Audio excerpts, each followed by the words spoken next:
Osteopathic Medical Board of California. I'd like to welcome you all here today to our meeting, and especially to our students from Touro University. Thank you for being here. I hope you find this to be an interesting time and educational process for you. As the first order of business, we will go ahead and do a roll call, and I'll ask our esteemed much coach to go ahead and begin. Dr. Zamudo? Here. Dr. Lally? Here. Dr. Buhari? Here. Alan Howard? Here. Cheryl Williams? Here. Nadia Mercado? Here. Dr. Feinstein? Here. Megan Blair? Dr. Jensen? Do we have a quorum? We do. Quorum is established. We will begin. Number 2 is public comments for items not on the agenda. This is an opportunity for anyone to make a public comment that would like to bring to our attention. Seeing no comments, I will move on to item number 3. Item number 3 is review and approval of meeting minutes. For the students, if you don't know, we have packets on the table that you may have to refer to. Thank you. First, we will take the January 23rd, 2016 board meeting. I'd like to have a motion for approval. I'd like to have a motion. We have an approval. I'd like a second. Second. Discussion? With no, seeing that there's no questions on the minutes, we'll go ahead and take a roll call. Dr. Zamudo? Yes. Dr. Buhari? Yes. Dr. Feinstein? Yes. Alan Howard? Yes. Cheryl Williams? Yes. Nadia Mercado? Yes. Second, please. Hey. Dr. Bell. He's a silent part. I wasn't at the meeting, so I would have abstained. Yes. Thank you. We missed one meeting. Next, our May 5th board meeting minutes. May I have a motion to accept? Motion.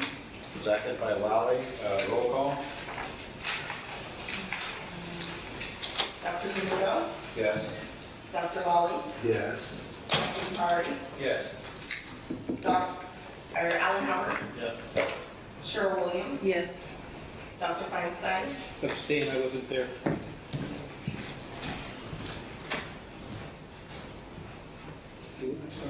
Cheryl. Cheryl Williams? Yes. Wait, please. In my Abstain. Right. Okay. I have a question. On the minutes, we had some items that were to be brought forward. What one were we in? Under new business? Yes. I can wait. Are we complete with the roll call from May 5th?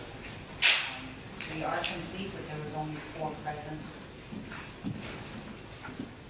Only 4 of those that were present at the May voting, so we have to bring it to the next meeting again. We'll have to bring it back to the next meeting. So we have to have more people who are at the meeting. Yes. Okay, thank you. So let's move forward that on, put that on the agenda. Okay, August 17, 2016, teleconference. Motion to accept. Second. Any comments or questions? Roll call. Dr. Buhari? Dr. Feinstein? Yes. Dr. Zamudo? Yes. Dr. Lally? Abstain. Alan Howard? Yes. Nadia Mercado? Yes.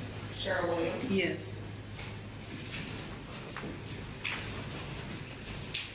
Please. You have that? Yes. Thank you. Number 4 item is President's Report. I would like to report that I've had the opportunity to be a speaker at the Osteopathic International Alliance at the OMED meeting, which was in Anaheim. This was a conjoint meeting that we had. There were physicians from England, osteopathic physicians from England, from Ireland, from Germany, and I believe Australia. I mean, pardon me? Was there someone from Croatia? I said nobody from Croatia. Oh, okay. So my topic was to talk about the state and federal activities to deal with the opioid crisis that we're having in the United States. And I brought forward legislative activities as well as the education that we were doing for physicians and to bring new ideas to the European physicians. And they had some very good questions, and it was a good exchange. Enjoyed doing that. And I'd like to thank Dr. Geraldine O'Shea, who's one of the program chairs, for inviting me. Okay. I'm going to go 2 minutes in that. I guess my next question is, do we have an administrative judge? Yes. We do. And do we have both parties here as well? Yeah, if one of those one consider it, yes. Okay, so we can go ahead and do it. We can't do it before. Okay. So we'll wait for the court report then. Thank you for that. While we're waiting, Yes. can I just ask, I think we have another group of students. Can I just ask them? Oh, sure. The students are all from Toro, or is there someone from ASCON? You're all from ASCON. There you go. And the record showed that the ASCON students showed up, and the Toro students are in class. Okay. On that note, I want to thank you for traveling here. I know it's one of your requirements for graduation that you attend a board meeting, and I think it would be nice throughout the profession if all the schools provided this opportunity, because it gives you the bird's eye view of what happens in a regulatory body. Just briefly, I want to mention that we, in the state of California, are under the Department of Consumer Affairs, and in the Department of Consumer Affairs, all the licenses which are granted for every profession in the state have their regulations through there. So our parent body then is Consumer Affairs, and then we are the Medical Board of California. We have state mandates of how business is done. We have regulations we must follow. So all this has legislative guidance. I don't know if all the states have their boards under Consumer Affairs, but you may find a difference from state to state. The other thing I wanted to mention is that our job, number one, is to protect the public. We regulate and grant licenses, and when we have an action, it's an action against the license, and when we have an action against the license, it's usually for an activity that occurred beforehand, whether it was driving while intoxicated or whether it was malpractice, anything that you do in the course that would impact your license comes before us, and then we have a committee that looks at things to decide whether it's worth moving forward and proceeding. So again, there's a whole judicial process behind that as well. So remember, our number one task is to protect the public and keep everyone safe. Any comments from the board members? Anything you want to add to that? Okay. What we'll do then until the court reporter gets here is we'll move on to open session number 7, which will be Executive Director's Report. Ms. Angie Burke.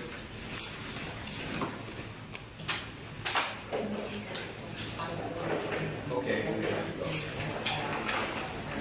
Guest speaker for item number 8. Item number 8. Okay, so I'd like to move to item number 8, which is presentation by Norland Asper, Marketing and Outreach Director, Office of Statewide Health Planning and Development, parentheses OSHPD. That's super good. Welcome. Thank you. I'm Norland Asper. I'm representing the Health Professions Education Foundation. We don't have our PowerPoint presentation. I can be sure to send that to all of you. But basically, I'm just going to provide a brief overview of our organization as well as our Stephen M. Thompson Physician Corps Loan Repayment Program, which provides physicians, primarily primary care physicians, with loan repayment awards for them serving in underserved areas of the state. So the Health Professions Education Foundation is a nonprofit established in 1987, and we're housed under the Office of Statewide Health Planning and Development. Since 1987, since our inception, we've awarded more than 12,000 scholarships and loan repayment awards, totaling $146 million to health professionals in our state that are serving in all 58 counties. The mission of our organization is to improve healthcare in underserved areas of California by providing scholarships and loan repayments to those that are dedicated to providing direct patient care in those areas. Yeah, just make a mention to the audience that this is under Section 6 on your tab if you haven't found it. Thank you. A brief overview, we offer 13 scholarship and loan repayment programs. When we were founded, statutorily, the goal of the legislation was to address the nursing shortage, but since then we've expanded. And we have a variety of programs that tailor towards the nursing profession, as well as mental health, and as I mentioned earlier, medicine. So we have the Stephen M. Thompson Physician Corps Loan Repayment Program. The purpose of this program is to increase the number of culturally and linguistically competent physicians that are practicing in underserved areas of the state. The way that this program is funded, we received a grant from the California Endowment. This grant ends next year. In addition to that grant, we do have a $25 licensing fee from the Med Board as well as the Osteopathic Med Board. And in addition to that, we do receive $1 million from the Managed Care Administrative Fine. So priority is given to primary care doctors and primary care specialties, but we award up to 20% to physicians that are outside of that area, and we also award 15% of our funds to those that are practicing in geriatric settings. And the award amount for this program is up to $105,000 in exchange for 3 years of service in an underserved area. So just a closer look at our programs and eligibility. We currently do have, or it's going to open December 1st this year, and the application cycle will end February 28th of next year. But with this cycle, we have opportunities for those that are either allopathic or osteopathic physicians and surgeons. In order to receive our award, they must be free of any contractual service obligations, so you can't be serving another form of service here in California or a federal service obligation program. You need to be fully free of any obligation. We do assess educational debt. You must have that, and valid license to practice in the state. And in terms of employment, as a physician, you're either employed in an area that is designated as a health professional shortage area or a primary care shortage area. And those designations, I believe, are federal designations. And your commitment in those areas for a period of 3 years. So just an overview of our statistics from our previous award cycle from 2015-16. We received a total of 187 applications, and based off of the funding that we had available, 63 physicians were awarded the Stephen Thompson loan repayment. And this is as of June 30th, 2016, so it's a point in time. and specifically our statistics for osteopathic physicians. We had 22 osteopathic physicians apply, and based off of the funding available, 7 were awarded. And the next slide is a overview or a breakdown of the specialty certifications from the application period 2015-16. And as you can see, we have many physicians that are practicing as family practitioners as well as pediatricians. And we had a total of 63 in those areas. Nice. Yes. The acceptance rate is approximately 30% from the total applications, and then versus allopathic and osteopathic. Do you try and keep the numbers roughly the same, or did it just work out that roughly 30% of the osteopathic physicians that applied also? Are you trying to kind of balance that between osteopathic? We are trying to balance the number of physicians that are awarded, and if the application goes through an entire vetting process with our advisory board, we have some members that were previously part of, or not only part of the medical board, but I think advising the medical board, and also field experts to assess these applications. But we do strongly look at the cultural and linguistic skill set that the physician has to serve in those designated areas that are considered underserved. And then the next slide of the awardees from 2015-16 that were awarded Stephen Thompson Award. This map denotes the areas that they are practicing in, and they're in a variety of areas throughout the state, in Los Angeles, in the Bay Area, and in the Central Valley.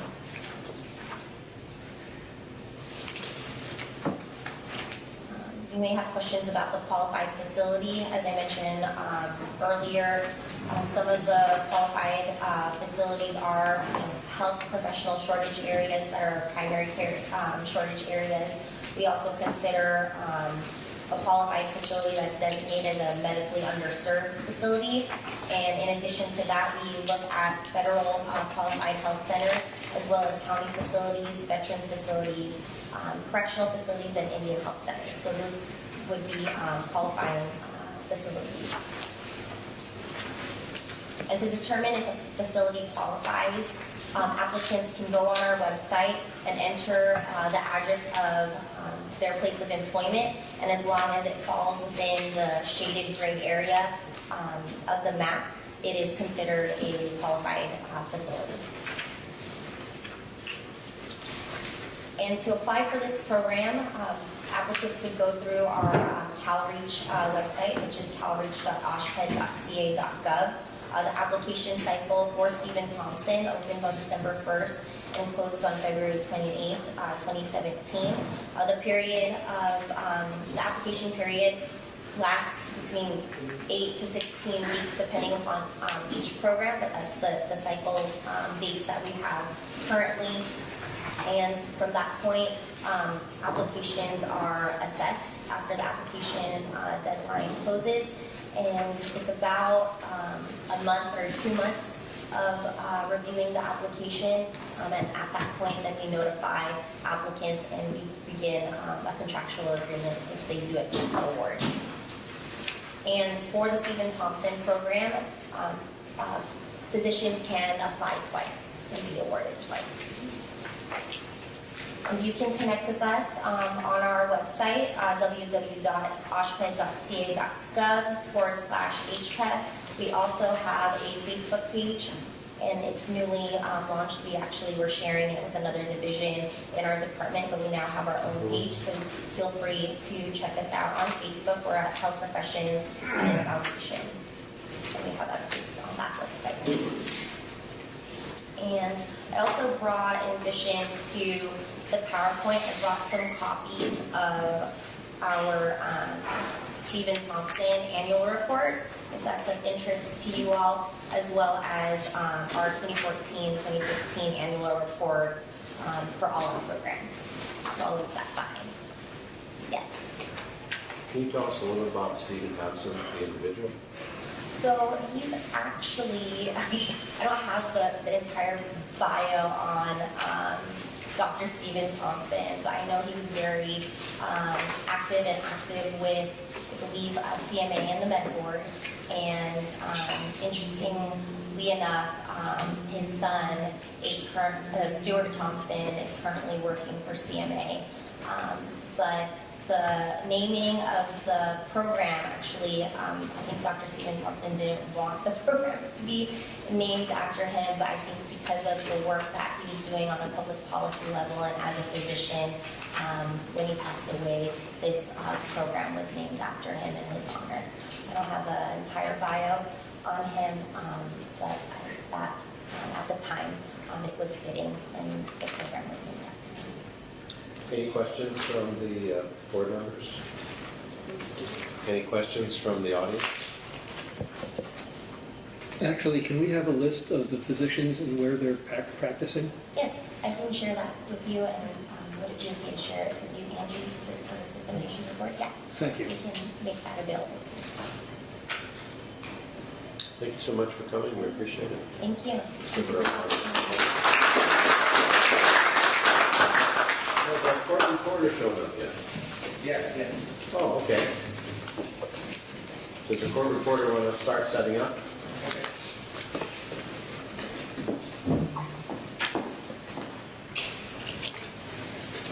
He asked additional topics from We'll take a 5 or 10 minute break for refreshments, walking, bathroom, whatever you need.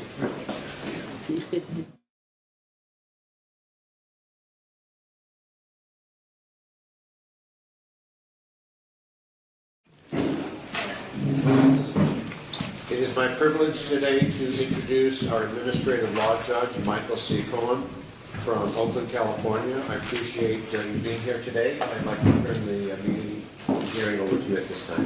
Thank you. Before we get started, Dr. Green? Yes. And Dr. McDougall? Here. Okay. Just let me explain how this is going to work today. We have 2 petitions to hear. The board will hear them consecutively, and then we'll adjourn to executive session to make their decisions.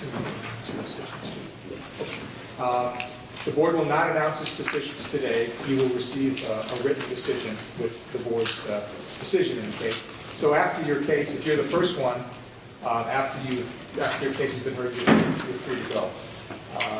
And then we'll move on to the next. So what will happen is I will call your name. We'll do it alphabetically. So Dr. Green will be first. I'll have you come sit at the petitioner's table here. I'll open the record, make some introductory remarks. And then the Deputy Attorney General, Mr. Tran, will introduce the documents in the petition packet, and he'll give a brief procedural history of your case. Then I will turn to you, ask you to be sworn in so that everything you say can be considered as evidence, and then just ask you what you want to tell the board today.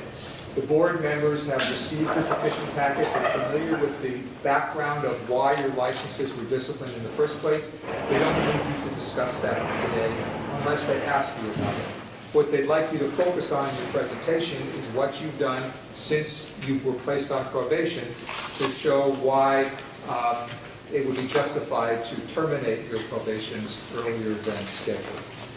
After you've made your presentation, Mr. Tran may have a few questions for you, and then the board members will most likely have questions for you. Once we've completed that process, if you have nothing further to say, we'll move on to the next petitioner, and then we'll adjourn to our executive session to make the decision. Okay? Any questions about any of that? One side comment, if I may. Sure. Board members, if you ask any questions, please identify yourself for the court reporter so she knows who is speaking and asking the question. Thank you so much. Thank you. I try to call the board members by name, but I don't have a seating chart, so I might not be able to do that. So I appreciate it if you do identify yourselves. But please wait for me to call on you before you ask your question. Okay, so Dr. Green, come on up, please.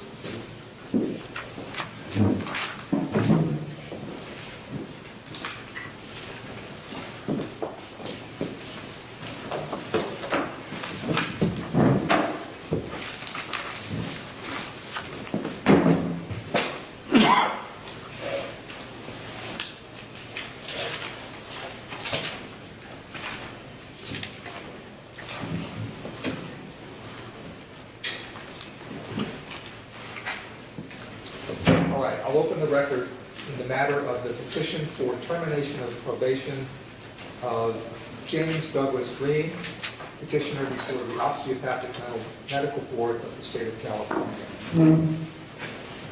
Dr. Green is present and is representing himself today. Could I take the appearance of the Attorney General, please? Yes, good morning, Your Honor. Good morning, members of the board. My name is Tan Tran. I'm the Deputy Attorney General. I'm here representing the Osteopathic Medical Board of California. Thank you.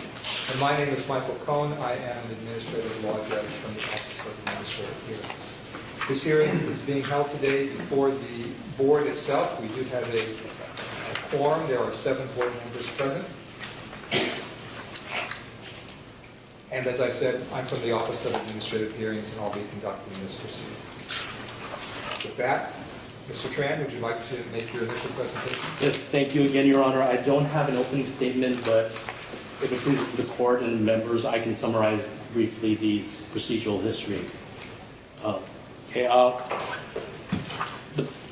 petitioner, Dr. James Green, was disciplined pursuant to an osteopathic decision effective August 17, 2015, hereinafter referred to as the August 2015 decision. Based on that decision, Dr. Green was placed on 2 years probation with terms and conditions by the California Osteopathic Board. Petitioner's probation was based upon his discipline, which was imposed out of state, particularly Indiana, which placed restrictions on his medical license for alcohol abuse and depression. Dr. Green appears now in front of the esteemed members of the board and Your Honor, seeking termination of that probation, which is scheduled to terminate on August 17, 2017. Thank you. Doctor, would you rise this morning, sir? Raise your right hand for me. You solemnly state, under penalty of perjury, that the testimony you give in this proceeding is the truth, the whole truth, and nothing but the truth? Yes. Thank you. Have a seat there, sir. Would you please state your name for the record? James Douglas Green. Doctor, what did you wish to tell the board this morning? I wanted to ask the board to, as Mr. Tran pointed out, to terminate my probation early, 10 months early,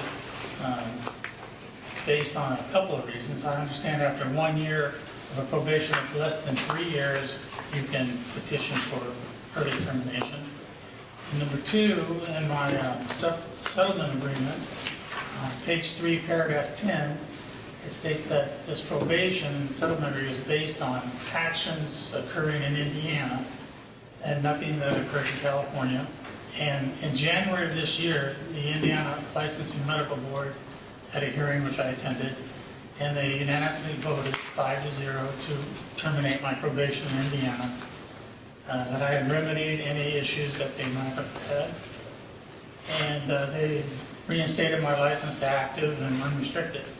And I received the official court papers, which are in the Exhibit E, on February 23rd of this year. So, and I've been compliant with all the probationary order, with everything, and I've been in constant contact with my probation monitor, Mr. Corey Sparks. He's been very helpful and has always guided me and helped me.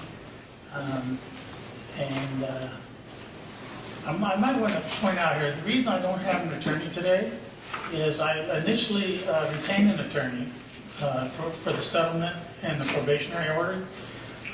However, throughout the year, as I was when I was complying, I was in contact with Mr. Sparks, and we discussed it on several occasions, and I asked, is it absolutely necessary that I have an attorney with me at this petition hearing?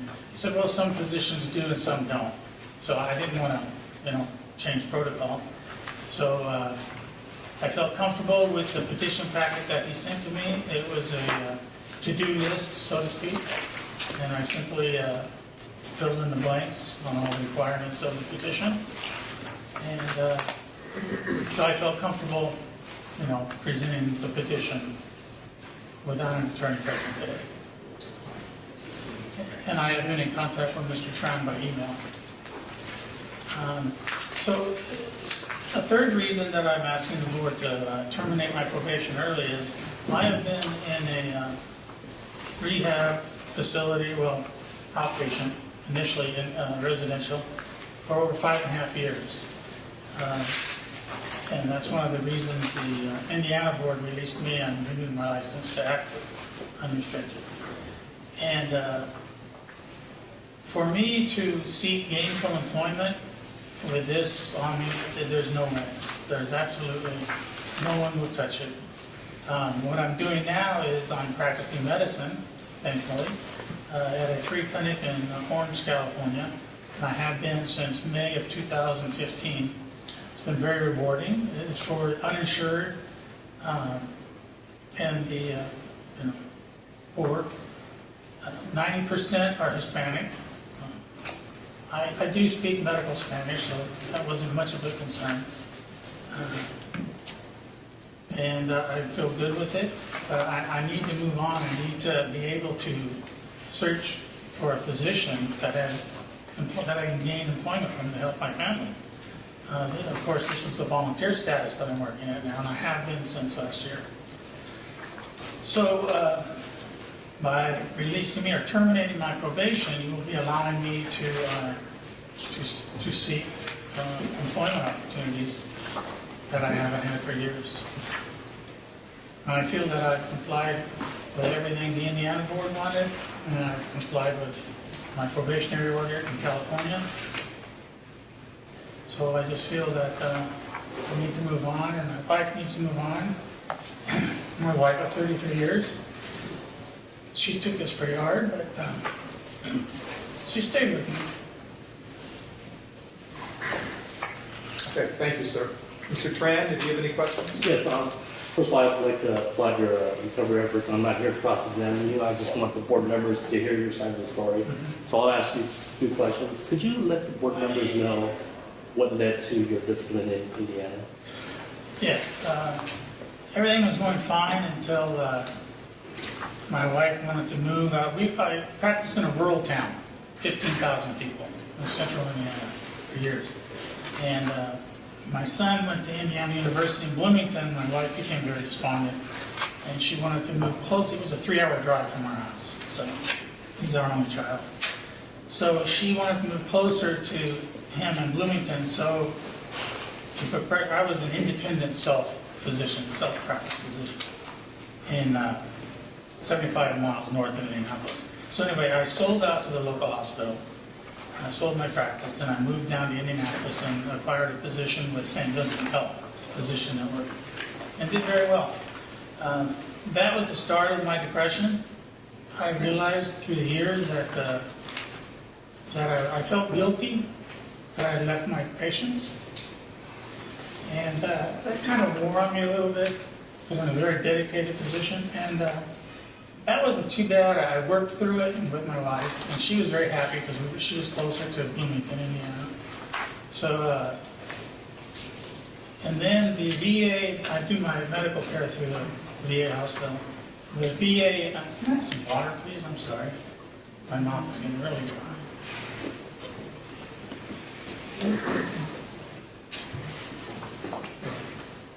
I could just take your time. Okay. So the VA in Indianapolis discovered I had HCV and prescribed interferon and ribavirin. Being a physician, of course, I was leery of the interferon, and the GI specialists informed me that if I had no issues with depression in the past, that I should be fine. So I agreed to the treatment, and it increased my depression and anxiety 100-fold, 1,000-fold, to the point where in the first 3 months I lost 50 pounds. I couldn't sleep, couldn't eat, and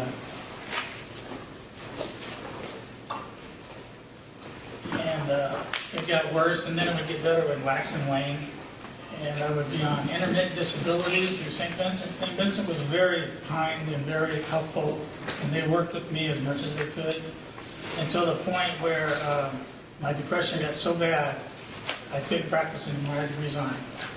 So I resigned from St. Vincent's, and that tripled my depression, everything I worked for. And then you know, in the VA had put me on multiple antidepressants, multiple anxiolytics, even a couple of antipsychotics. And they were not working. I was still severely depressed, severely anxious, and not sleeping. And anyway, so I just did the quick fix. I just numbed myself with alcohol. And I did that daily, but not huge amounts, you know. I just did it to go to sleep and to knock myself out. And I did that for about 2 months, 2 or 3 months daily. And my wife said she wasn't going to watch me commit suicide. So she just said, go to a detox center. So I did in Indianapolis. And that was in July of 2010, because I resigned in April of 2010. So July of 2010, I went to the detox center for a 4-week stay. And you know, and I detoxed fine, but the depression never left. So I was still severely depressed, and so my wife decided to pack up and come back to California, where we're both from. So we moved back to Southern California. And then by February of 2000, that was in October of 2010, by February of 2011, I went to the VA. I said, you've got to do something for my depression. You know, these antidepressants aren't working. And I started using the alcohol again. This is in February 2011. And so my psychiatrist at the VA in Long Beach sent me to the Substance Abuse Treatment Center at Long Beach VA Hospital, where Dr. Mark Katz is the medical director. His CV is in the exhibit. And that was in April 2011. I did a 60-day residential status there at the Long Beach VA. They have a certain residence there for veterans with substance disorders. So I did 60 days inpatient or in residence. And then, since then, I've been seeing an outpatient clinic 2 times a week, every week for the last 5.5 years, under the guidance of Dr. Katz. And I improved to the point where let's see, I think it was the summer of 2012, I stopped all my medications, because I couldn't take it. It was too depressing. And I improved dramatically in 6 months. In 2013, I improved. And in 2012 is when Indiana faced charges against me in 2012. So it was 2 years after I resigned. So I continued the outpatient treatment program and continued to work with Indiana to justify or to remedy their concerns. And I did everything that they asked me to do. Their main concern was the depression, and if I could function as a physician. And because after 1 year of monitoring for the alcohol abuse, they discharged me from that. But they wanted a certificate of competence. And so they recommended the PACE program at UC San Diego, which is a physician assessment clinical exam. So I enrolled in that and completed that program at UC San Diego, and I passed. I did fine with it. And they only recommended 3 to 6 months of monitoring when I returned to work, because I had not worked for 3 or 4 years by that time.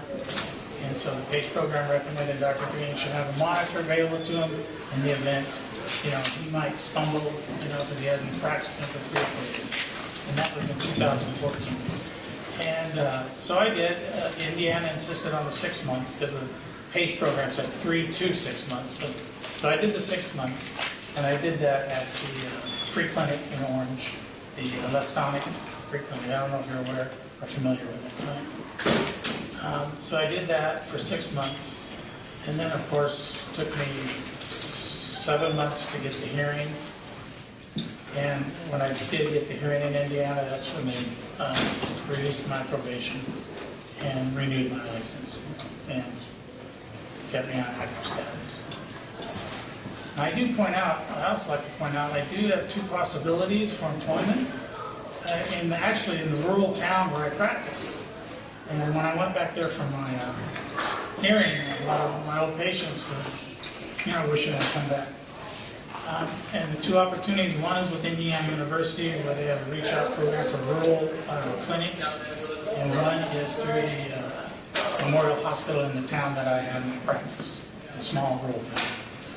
Actually, the IU opportunity is in a much smaller town, but it's only 12 miles away, so it's not inconvenient for me. So I have those two possibilities, and I have a possibility in Southern California with a colleague that I had initially practiced with when I finished my residency at UCI, and he and I finished about a year apart. He went to SC, and we both opened a practice together in the same building, but we had separate practices. We just shared the overhead. And I spoke with him just recently, and he said, you're welcome back, and he says, your old office is still here, we can arrange something. So I have that opportunity available to me. So I can't go any further. It's not that they don't want me, it's just that they can't with these restrictions on this probation. And, the credentialing process, it's zero tolerance. Once you put that on your application, they say, well, Dr. Green calls back when you're off probation. So that's another issue that I'm looking at to remove my probation, so I can seek gainful employment, which I haven't done for years. To be honest, the first 3 years I couldn't, with the major depression and stuff like that. But stopping those medications was the best thing I ever did. They wanted me to stay on. One of them was the antipsychotic Zyprexa. What was the drug? Pardon me? Zyprexa. Just spell it out for the report, please. Zyprexa. Thank you. And I was on that for a good 2 years. And I think that compounded my issues. And the physicians on the board might know what I'm sorry, the non-physicians, if I'm explaining it properly or not. But by stopping all those medications, I rebounded. It worked. It worked. I came back. And I'm practicing, and I'm doing great. I feel like I'm back to where I was. Actually, I felt this way a year and a half ago when I started back up practicing at the free clinic. And it's a busy free clinic, and we see all kinds of pathology there. And thankfully, we have specialists that help us out with patients. But a lot of these patients at the free clinic, they've had no care at all. So they come in off the streets, completely naked. It's a challenge, and it's very rewarding, and I enjoy it. Thank you. Any further questions? Just thank you, Doctor, for sharing that. I just have a few more questions for the board members. Besides today's hearing, do you have any stressors in your life right now that may lead to depression again?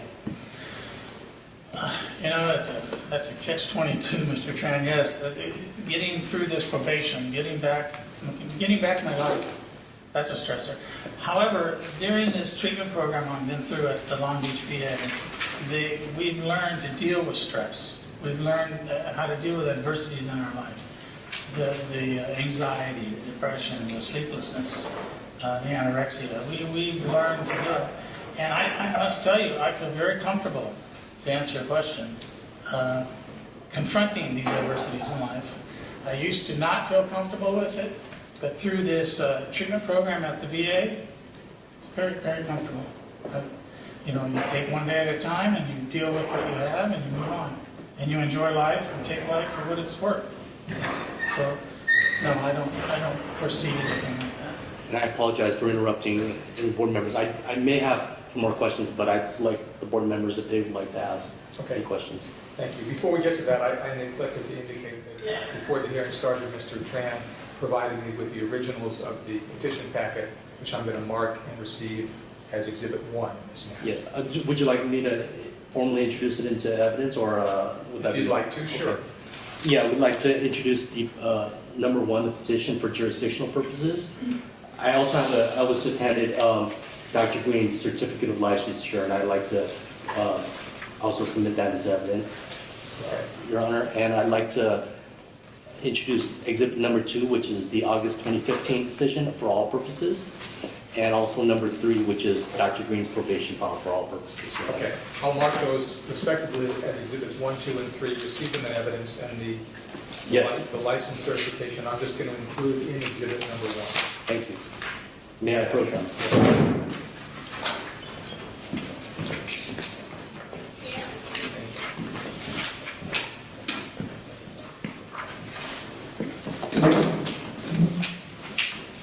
All right, we'll see if the board has some questions. We'll start with Dr. Samuto.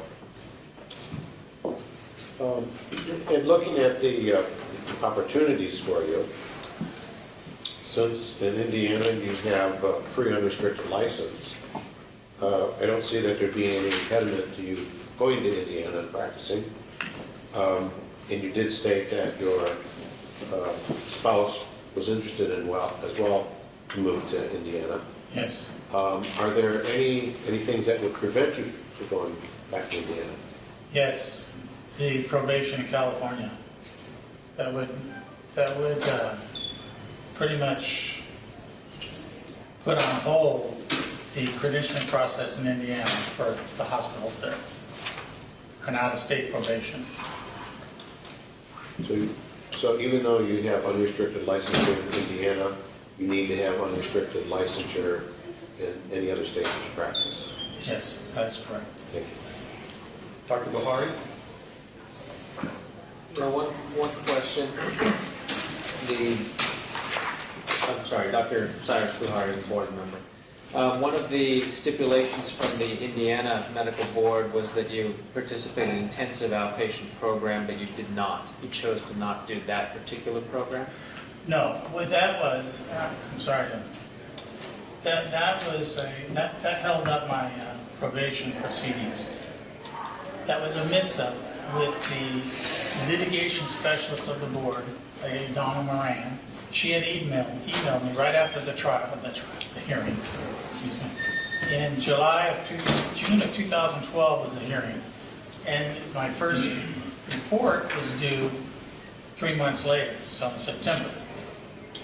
And so she emailed me and said, Dr. Green, and I was still attending the sessions at the VA, okay, twice a week, the monitoring, you know. She sent me an email and she stated, Dr. Green, we have not received your quarterly report. I said, oh, okay, because I had an attorney back there in Indiana, and I thought he had to take that. Anyway, I then talked to Dr. Katz, who sent them a quarterly report, and I said, now, Mrs. Moran, does this satisfy that requirement? And she emailed me back, and I had the emails. Yes, Dr. Green, it satisfies the requirement. So I went on with that. I told my attorney, I said, now, this Donna Moran says that I'm compliant with this probationary status of the monitoring program at the VA hospital through the Substance Abuse Treatment Center.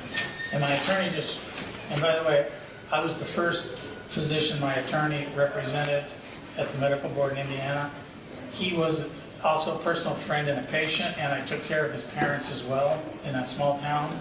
So he offered to take my case pro bono. Okay, we've known each other for years. And I said, well, Jay, you've never represented a physician before. Anyway, he said, Jim, don't worry about it. I'm an attorney, I know, So he represented me, and he told me not to worry about it, that the litigation specialist for the board. And so I kind of worried about it, so I sent her another email on the next quarterly report, and she emailed me back, said, yes, you are in compliance. And I sent the $750 fine, or whatever it was. Yes, you are. Yes, we received the fine, and you are in compliance with the order. Well, when we came to the hearing after a year, they were very upset. And then, 6 months after that started, they wanted me to go to this private physician on the West Coast, this Dr. Sucher, Mike Sucher. And I contacted him, and he said, well, if you've got those emails, you're under compliance. So, let's cut to the chase here. Okay. You're saying it was a mix-up? It was a mix-up. And so when I came to the hearing, I thought I was clear for the 1 year of probation. I thought I had cleared, they had me on probation for 1 year, okay, of monitoring. And I thought I was clear to that, and then they said, nope, you are not in compliance. And I said, well, I have these emails, and I showed them emails. And the president of the board told my attorney, sitting next to me, he told him, Dr. Green shouldn't listen to a secretary. And that's when That's when they denied your petition to withdraw your Right, complaint. and they denied it. Let's move on. Any Okay, further questions, sorry. Dr. Buhari? One last one. You don't drink any alcohol anymore? No, no. Ms. Mercado? By us lifting the probation, do you think we're doing a service to the people of California? Well, I think yes. I think California needs physicians. I mean, there's a lack of primary care physicians. And if we don't, and this takes a financial toll on your family, would you be okay if for the next 10 months and still be as involved and as caring? Well, it's not only the financial; it's the physical and the stress it's put on my wife, especially my wife. She's put on 70 pounds since this all started. She's comfort eating herself to death. It's not only the money; it's our whole life, our whole home life. It's just so stressful, and we've been doing it for 5.5 years, almost 6 years. And that's my main concern. The money, yes, of course, that's a concern. The main point is getting back to my life before I had this. That's my main concern, is getting back on track with a normal life, so to speak. And can you tell us more about your day-to-day practice? I'm sorry? Your day-to-day practice in the clinic, things that you encounter with patients or things that you excel in, that you might want to share with us? Well, I see patients of all ages, of all ethnicities. Like I said, it's 90% Hispanic. I see everything from hypertension to diabetes, high cholesterol, seizure disorders. My main focus is preventative medicine to help to be proactive, to prevent occurrences later on in life as a primary care physician. So I basically focus my practice on lifestyle changes, diet, exercise, proper medication, proper taking of the medication, patient instructions, things like that. However, I've had several cases that have been pretty severe. One gentleman walked in, he hadn't seen a doctor in 20 years, and he had a huge murmur, and he ended up having an open heart surgery the next week. Luckily, we found a cardiac surgeon that agreed to do the surgery, so he was very thankful. But basically, the patients are primary care patients. That's it. Thank you. Dr. Lally? Thank you, Your Honor. Just as a point of order, Elizabeth Jensen, DO, did show up for this part of the hearing, and she's been present. Sorry, Joe. Just want to get her on the record. My question is, in 1990, you applied for a license in California, and I guess you kept the license active until you moved here. What year did you move here? Being back here Back here. from Indiana, 2010. And afterwards is when you had the issues with the Indiana board. Yes, correct. So you weren't aware of any issues when you moved back here in 2010? No. You hadn't had any complaints? No. No indication at all that they were coming to whack your license? Nope. Okay. Not until December of 2011, they sent me a statement, the initial statement. The next question is, you keep referring that you're practicing medicine in a clinic. We took your license away. We revoked your license. We didn't put a stay of probation on there. I don't see where we had anything that you could practice. So am I just misunderstanding your wording, or am I misunderstanding the order? He has a license, it's just on probation. It's on probation. Yes. So we did He's free to revocation, stay practice under the probation. terms of probation. Okay. How are you handling prescriptions and such? I have... Kept your DEA? I am. And there's not been an issue with you writing for schedules? No. And you're signed up with Cures? Yes. That's all I have. I want to compliment you on the commitment to work while this was all going on. Dr. Feinstein? No further questions here. Ms. Wheeler? Ms. Williams, I'm sorry. No further questions. Mr. Howard? When did you last have a drink? I've been years, 2011. Do you know the date? No. Do you attend AA meetings? Yeah, I have many. Recently, maybe once a week. But in the past, the first 90 days, I did 270 meetings. I did 3 a day because I was so distraught. I was very distraught. And so you're not regularly attending AA meetings, and you don't feel that? Well, I regularly attend the VA group sessions twice a week, and they're similar to, they're psychotherapy, but they're similar to an AA meeting. But I have in the past regularly, like 4 or 5 times a week, but just in the last year, maybe down to 1 or 2 times a week. And when you moved back to Indiana, would you continue to stay in some kind of support meeting? Sure, absolutely. Absolutely. It's very helpful, and it's helpful for anyone. I mean, the 12 steps is not just for abusers. 12 steps can help anybody except for step 1, okay? But it's very helpful, and it makes sense, and it's logical, and it helps you lead a better life. Dr. Jensen? Following up on that item, Mr. Howard's point, do you have any plan going forward, either staying here in California or moving to Indiana, of what you would have as a support network, future meetings that you would go to? Have you thought of that? I always have the VA.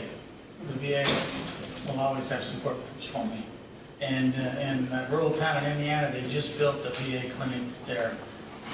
She's 10 miles away, brand new. And of course, VA Indianapolis has a big program. So I always have that available to me. And I always have AA meetings are everywhere. Except kind of local. All right, any other questions from the board members? Mr. Tran, anything else? I just have a few more. Before your license was placed on probation in Indiana and California, have you had any medical malpractice lawsuits, either in California or in Indiana? I had one in California in 1993. And it was dismissed. Okay. The plaintiff dismissed the case. Okay, here's your audience today. If the board does decide to terminate your probation and you relapse, tell the board what you're going to do, if anything. I'll seek help immediately. I don't intend on relapsing. No way. There's no chance. I've dedicated myself, and I've been through too much. But I'm very familiar with the support groups. I'm very familiar with the program. To me, personally, that's not an issue. Okay, now, last question. Now, if the board decides in the interest of public protection not to terminate your probation, what are you going to do? I'll be very sad. What am I going to do? What I've always been doing. And I don't know. My wife's pretty much at a breaking point. I don't like to drag her into this, but it's reality. It's something I can't avoid. She's been through good times and bad times with me for 33 years. And to answer that question, I don't know. I don't know, to be honest with you. I mean, of course, I'll do my best to do whatever I can do to salvage whatever I can. But I really feel I deserve this. I really feel it. That I've worked hard for this. I've complied with everything. I haven't shunned on anything. I've never tested positive on a test. I've never shirked any test. I've never missed any of those twice-a-week meetings. Vacation and holidays. I've always been compliant with Dr. Katz and his groups. So, to be honest with you, I don't know. I just feel like I need to move on. I need to move on in my life.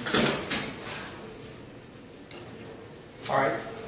I think you've covered pretty much everything, but is there anything else you'd like to say before we close the hearing? Well, I'd like to add importance to those letters of recommendation from those physicians that I work with now.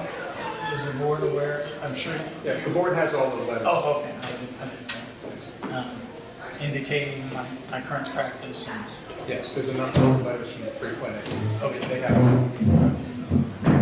And from Dr. Katz. Yes. So there's a couple of letters from Dr. Katz. Okay. No, I don't. I'm just asking the board to terminate my petition. To terminate my probation. All right, thank you very much. This matter is submitted and the record is now closed. Before you run off, though, I have a form I need to give you, so hang on for just a second.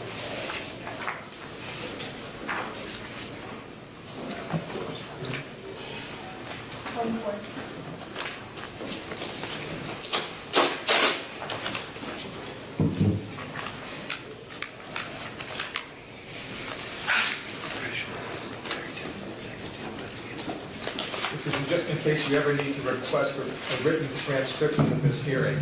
This gives you the information you'll need. Would you give one to Mr. Duran?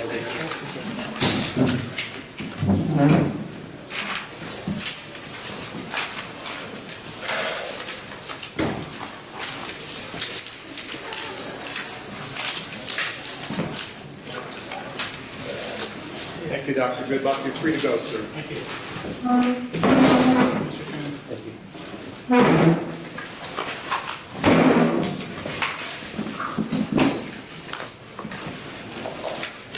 Dr. McDougall?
Everybody ready?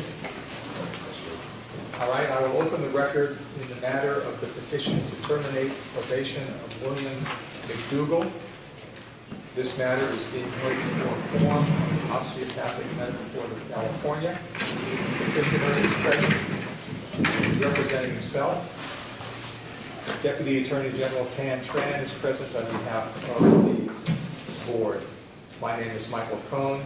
I'm an administrative law judge from the Office of Administrative Hearings, and I'll be presiding today.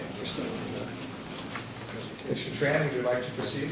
Yes, I'd just like to explain to the board the procedural history. Pursuant to a decision and order by the Osteopathic Medical Board of California, effective on October 3rd, 2012, hereinafter referred to as the October 2012 decision, petitioner Dr. McDougall was placed on probation for 8 years with terms and conditions. Dr. McDougall's probation was based on discipline imposed on his medical license in Oregon for unprofessional conduct, impairment, and acts of negligence stemming from substance abuse and attempts to treat himself with ketamine. Dr. McDougall appears now in front of Your Honor and the board members seeking termination of that probation, which is scheduled to terminate on October 3rd, 2020. I better if we introduce the documents. Yes, Your Honor. I'd like to introduce number one, Dr. McDougall's petition for jurisdictional purposes. Number two, the October 2012 decision for all purposes. And also number three, Dr. McDougall's probation file for all purposes. I've also been handed Dr. McDougall's certificate of licensure, and I'd like to approach the court and submit that to them as well. We'll include that as part of Exhibit 1. I will receive the three exhibits 1, 2, and 3 in evidence. All right, Doctor, would you rise to be sworn, sir? Raise your right hand, please. Do you solemnly state under penalty of perjury the testimony you'll give in this hearing is the truth, the whole truth, and nothing but the truth? I do. Thank you. Have a seat, sir. Please state your name for the record. William Edwin McDougall. Doctor, what did you want to tell the board today? I'm here to request relief of probation. After a period of time of significant consequences from drug addiction, I went through a rehab program, The state of Oregon has monitored me for 5 years. I've satisfied all those monitoring requirements and have been active in recovery since the beginning of this. I'm grateful. I've had some serious problems. And I'm in recovery now with my life restored. So regardless of the outcome of this meeting today, I stand grateful.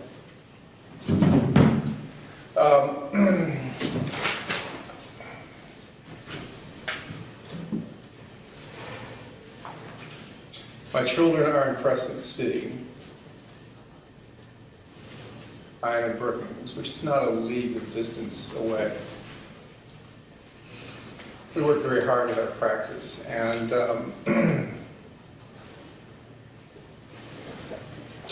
sometimes it doesn't leave enough of the most important things in life, which are children, and a 10-year-old,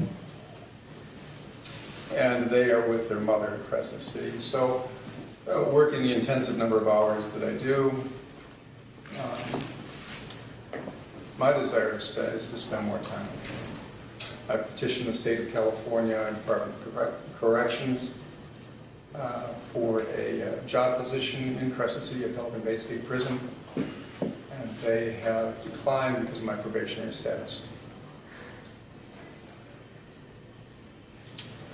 The freedom to move throughout California in my profession is also something that I desire. Unrestricted and in recovery. It's been a long road. It's been 7 years. And like I said, it's a great time, a grateful time in my life.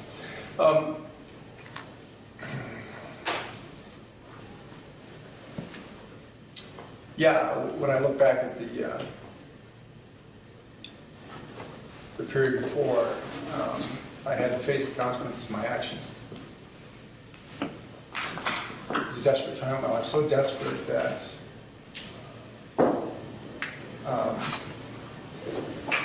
and so fearful that I would become visible under the authorities' power and lose my license, so that I could not protect my family. That I wrote myself a prescription for ketamine. You know, like every good doctor, we like to research things out before we do anything. And so I thought I fairly well convinced myself that my actions to self-administer a drug to help me recover, to help me get out of this addiction that I so desperately need to get out of, was a wise thing to do at that time. It turned out to be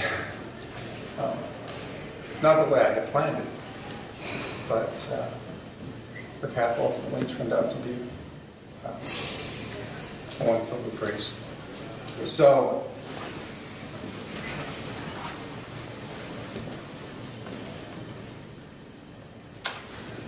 I'm standing here in front of the board, respectfully requesting termination of probation for a variety of professional and social reasons. Thank you. Mr. Tran, any questions? Yes, thank you. You got in trouble by attempting to treat yourself with ketamine, correct? Correct. What? Can you just tell the board why you didn't go to a doctor as opposed to trying to treat yourself with ketamine? I was severely hooked on tramadol, which, you know, whatever the excuse is, I found it enjoyable. It wasn't a classified drug at that point. And I had rotator cuff surgery, followed by another rotator cuff surgery, and when I did tramadol, I found it extremely enjoyable. And I got so hooked on that stuff that I'd come off when I was dysfunctional. I couldn't practice. So I went back to it. I tried it time and time and time and time again. And, you know, I said it was a desperate move. After researching the material on ketamine use and opiate addiction, the wise but very foolish idea of to answer your question more directly, Mr. Tran, I'm sorry, to become visible to the board at jeopardy to my career. I have a family to take care of.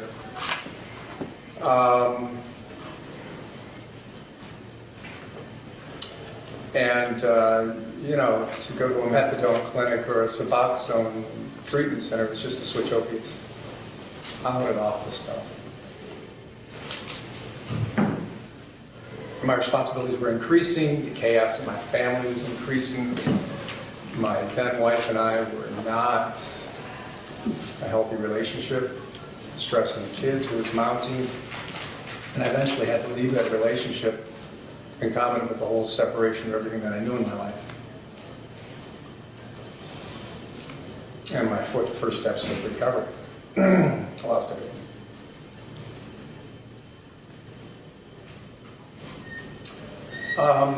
Yeah, it was fearful. I didn't want anybody to know. I'm going to take care of the problem myself. Didn't feel like I could confide in any of my colleagues, because then my story would be out. So, you know, we fool ourselves with our own knowledge.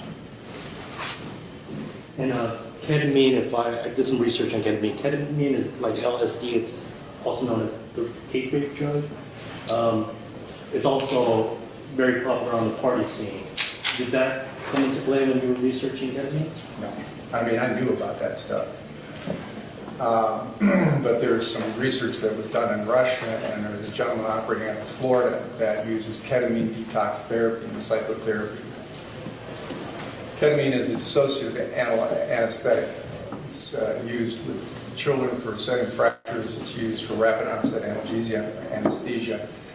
A dissociative anesthesia that, you know, if you could call something safe, it's safe.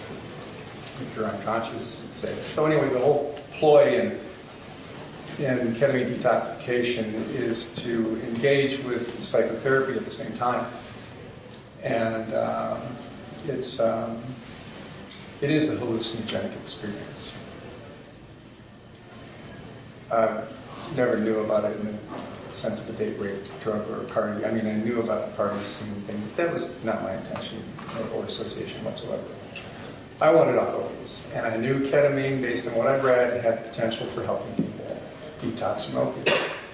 If the board, and I know you physicians may understand, not necessarily on a personal but professional level, doesn't understand the aftermath of opiate withdrawal, it's serious depression, serious dysfunction, and you know, the SSRIs and the SNRIs, Prozac, fluoxetine, those kind of drugs don't touch you.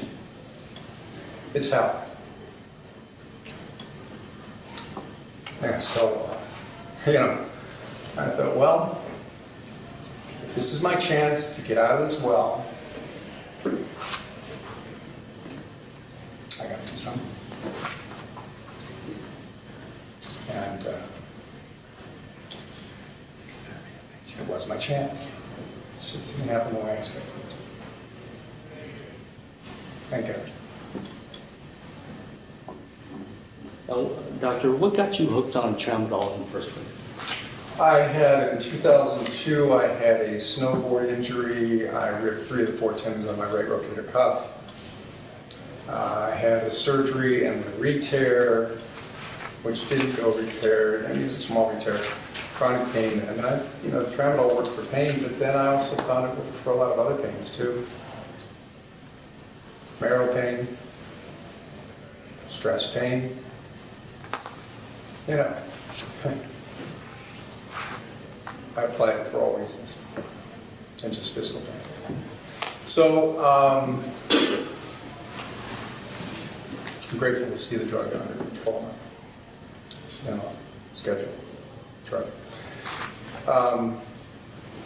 And then I had another kayaking incident where I rolled my kayak in 2004 and re-tore the previous tear in the rotator cuff. you know, every physical injury was just another reason to continue with the opioid use.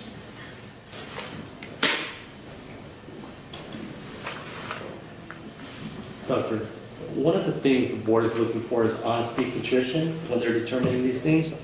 Could you be as honest as possible and straightforward as possible in answering this question? Have you ever used marijuana or illicit drugs in the past? Yes.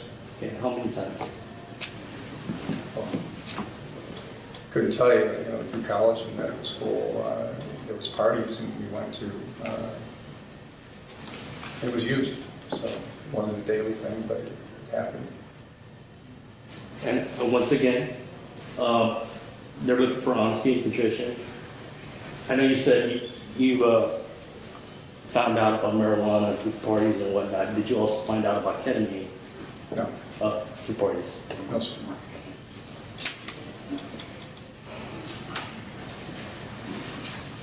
I'd like to open up the questions to the board. If there's any, then I may follow up. All right, we'll see if the board has some questions. We'll start at this end with Dr. Jensen.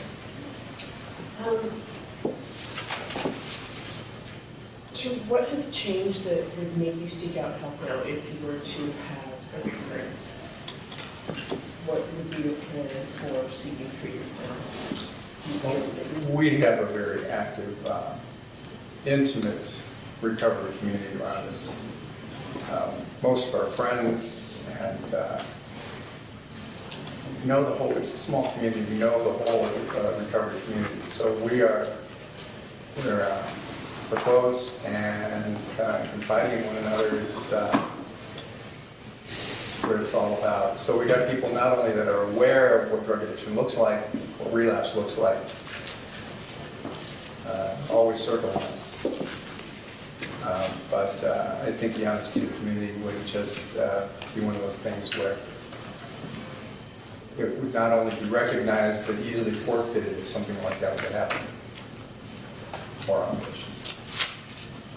And this is where you would intend to practice in your Well, I'd like to be able to operate under the California Department of Corrections system because Pelican Bay is a half hour south of us and is right where my kids live. For a variety of reasons. Some lifestyle, mostly family oriented. Private practice is a tough 10 to 12 hour day road out. And at this point in my life, I'm looking for something close to the kids and a little less time with work and a little more time with them. Mr. Howard? I just have one question. In your petition, in the statement you wrote as part of the package to the board, you wrote, and I quote, "I'm not actively practicing in California and do not see the probationary period satisfied for many years beyond the years stipulated, if ever." I just want to be sure I understand your statement. Can you explain what you're trying to say there, or what you mean by that? Thank you. As I understand in the stipulated order, the concept of tolling applies for the 8-year probation. Does the panel understand about, everybody understand about tolling? So, from what I understand, and maybe I'm misperceiving this, is that one must be in California in order to satisfy the tolling period. Is that right? That's correct. Okay. So, If you're out of state, you have to continue to comply with the probation, but the time doesn't run, essentially. Right.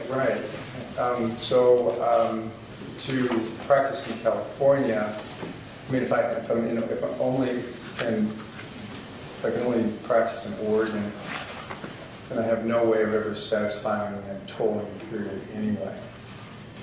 And the probationary status, as I know you've heard from many other physicians, strongly inhibits. In fact, I'd be willing to share a letter from the CDCR that basically says, we'd love to employ you, but your probation is an exclusionary criteria. Sorry.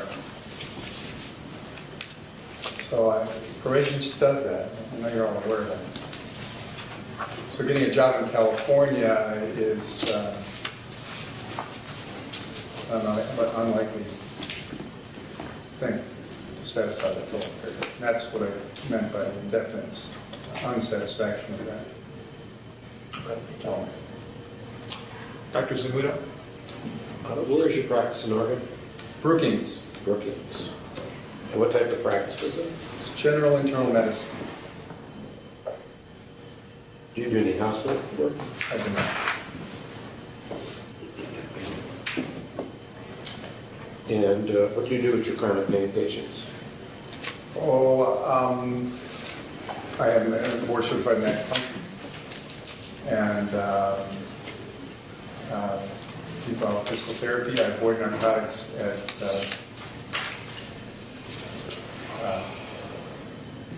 to a great deal. Very, very restricted narcotic prescriptions. So,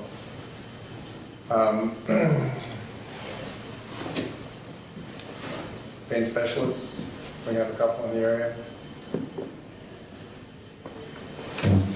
Pain is a tough thing to manage because opiates can run a bad course, typically when people are on it, regardless of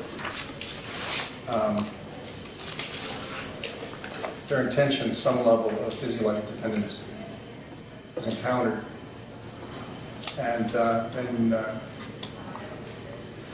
you've got that dynamic to deal with in managing a medical case. You know, is this truly a pain need or is this a chronic opiate use issue? So I steer away as much as possible. Thank you. Dr. Buhari? Yes. How long were you on tramadol? Oh, since 2002, I think, since the first rotator cuff injury. And how did you get it? Pharmaceutical companies would drop boxes by saying it wasn't habit forming. So it's mainly samples? And did you ever write a prescription or call a pharmacy based on your own? I did. And how did you get the ketamine? Oh, I did that too. How? I wrote my own prescription. I didn't write it, I called it in. And the pharmacy provided it? Yep. Yourself? Yes, sir.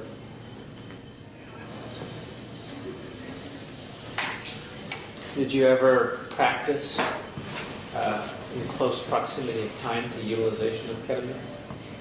Taking care of patients? Oh no, when I took the ketamine, as the time scale went, I was being hired as a medical director for Curry Medical Center, and I was leaving my one practice, which was Crescent City Internal Medicine, and transitioning to this, which was, I thought, a better job.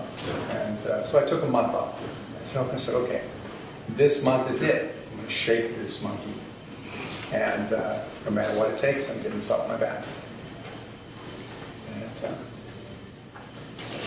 so I didn't have to work for a month afterwards.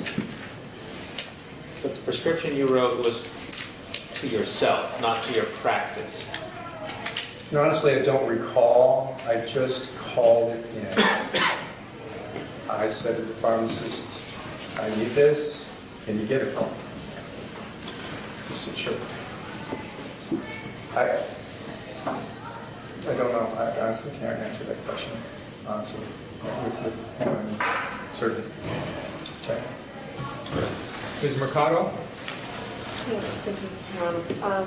Can you just clarify for me your new job opportunity in California? You mentioned you're going to be working at a correctional facility. Is that correct? Or is that your plan? Sorry, say again, please. Your new job opportunity in California, is it going to be at a correctional facility? I'm a little Correct. confused. Pelican Bay State Prison, there's opening there, but they won't consider my application with a probation on. What will your day-to-day look like there? And do you feel that you're going to have any say in what you prescribe to the patient there?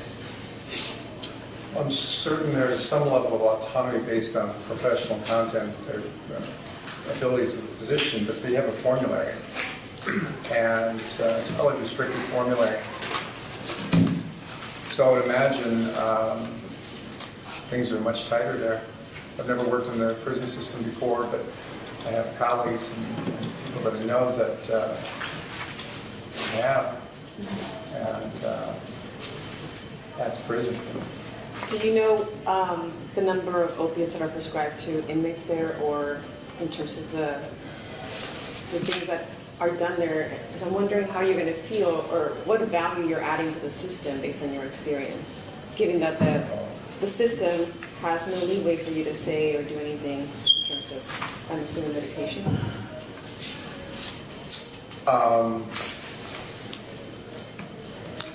If I'm interpreting your question right, prison medicine, from what I gather and what I've read about, is entirely different medicine than private medicine. For a couple of reasons. One, you're dealing with a system that has its own internal regulatory mechanism to control a very dangerous population of people. And there's certain confinements on freedom of practice and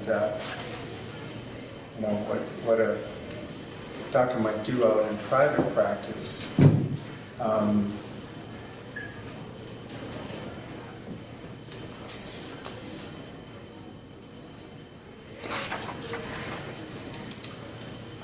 I don't know how else to answer that question. Yeah, that was a kind of long-winded question, but I guess I'm thinking just in terms of your role there, if you've experienced these issues with, these drugs. I'm wondering if you feel like you're going to add value with the inmates in terms of maybe having more open-ended conversations. Oh, I see what you're saying. If you have any personal intent and actually coming in there and bringing value, or are you going to be content with just dispensing these drugs and just being part of I the system? understand with it, Dan. Yeah, I've been there. I got it. You can't talk to somebody about the road they've walked and you haven't walked it yourself. So, yeah, I feel like I can probably reach some of these people that other docs can't. That's all. Thank you. Dr. Lally? Thank you, Your Honor. What's the status of your license in Oregon? Free and clear, sir. Free and clear. Yes, sir. No restrictions.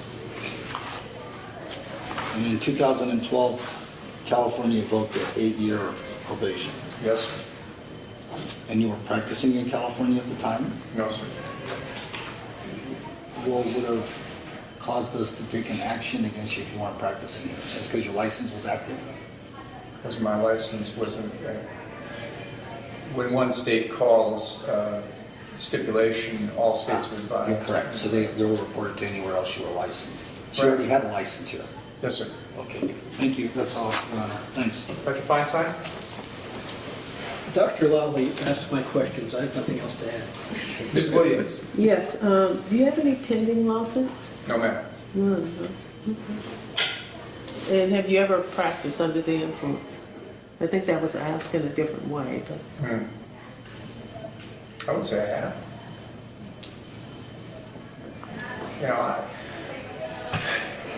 This is a tough question to ask, and what the influence means. If there was a drug in the system, yes, I practiced under the influence. Was I impaired? I guess that question is posed kind of looking at driving skills and opiate use. De novo opiate use and driving skills is a concern. Long-term opiate use and driving skills, there are studies that suggest no significant impairment, as long as the doses have changed. And so, I was a very functional physician, took really good care of my patients, probably not as good as I do now.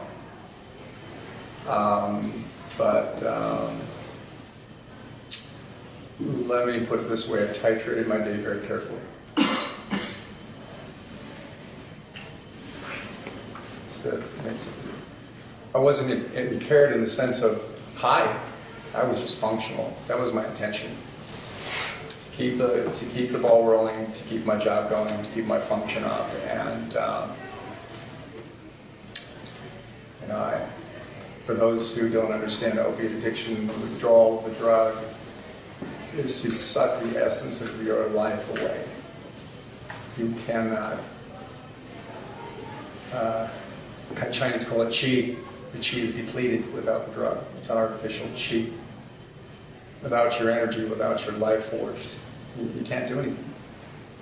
It takes a while, a while to get that life force back. Online, somehow.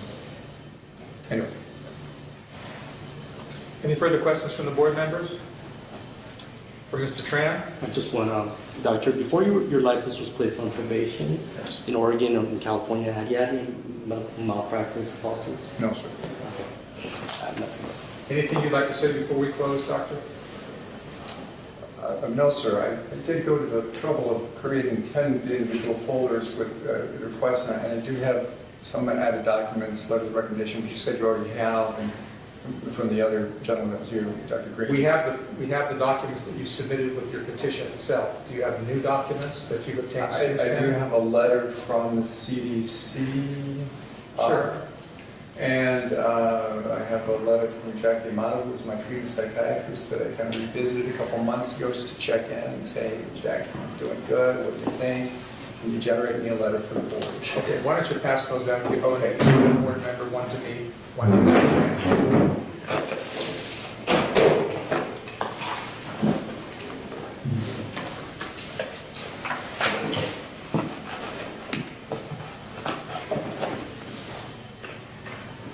There are 7 board members plus Mr. Tran. So you get to keep one for yourself. Very good. I'm in 13. I get to keep a few. Okay, so keep a few for yourself.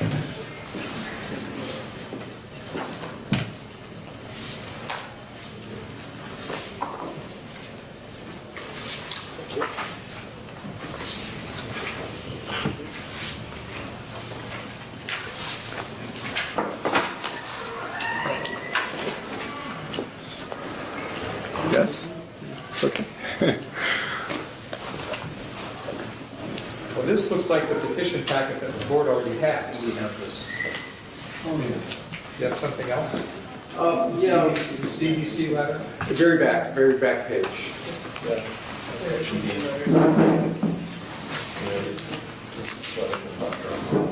What page is that? It's not on for. It's the first page. Exhibit B.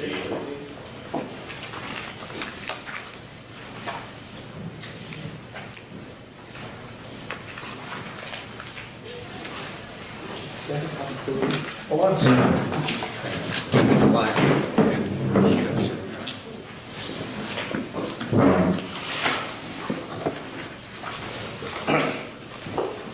What are we looking at? So the last page on the right-hand side is a letter from the CDC.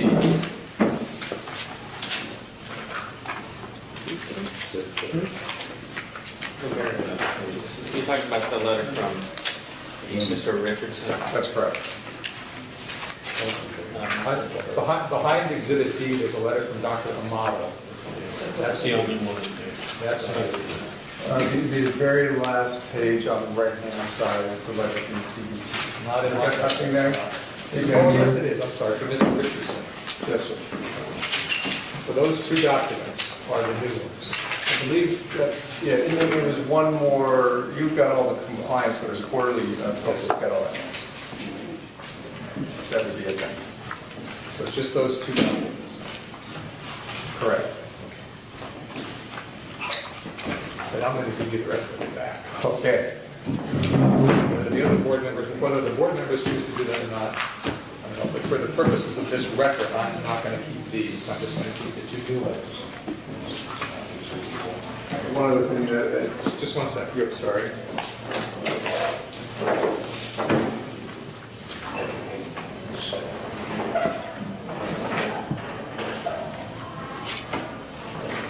Okay, any objection to these 2 letters? No objection. Actually, I can't find them, but I'm not going to object to anything he wants to. One is the very last document in the packet. But the last document I have is an email, actually. Right. Yeah. Okay, I'm referring to that as a letter. Oh, okay, okay. And the other one is the first document behind the tab that says, it says attachment D.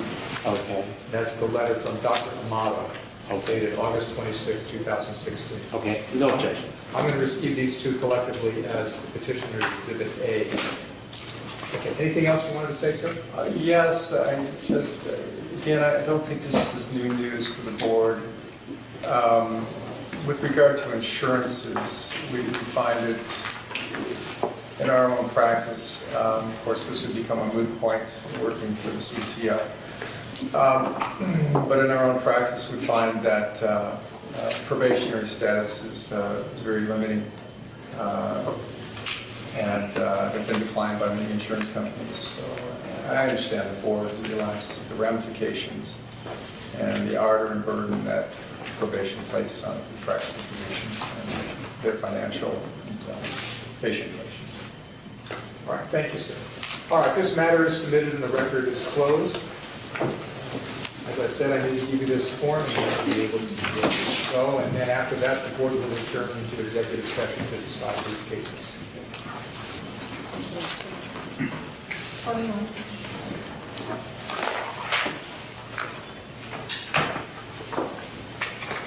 Give one of those to Mr. Chairman, and then talk to the reporter. She might have a couple of questions for you.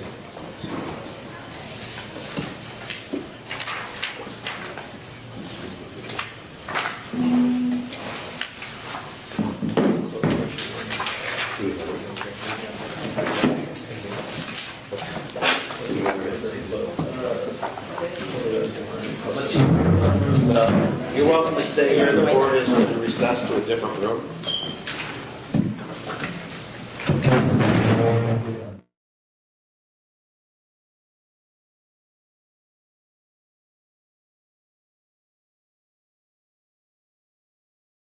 Gentlemen, I'd like to open our session again.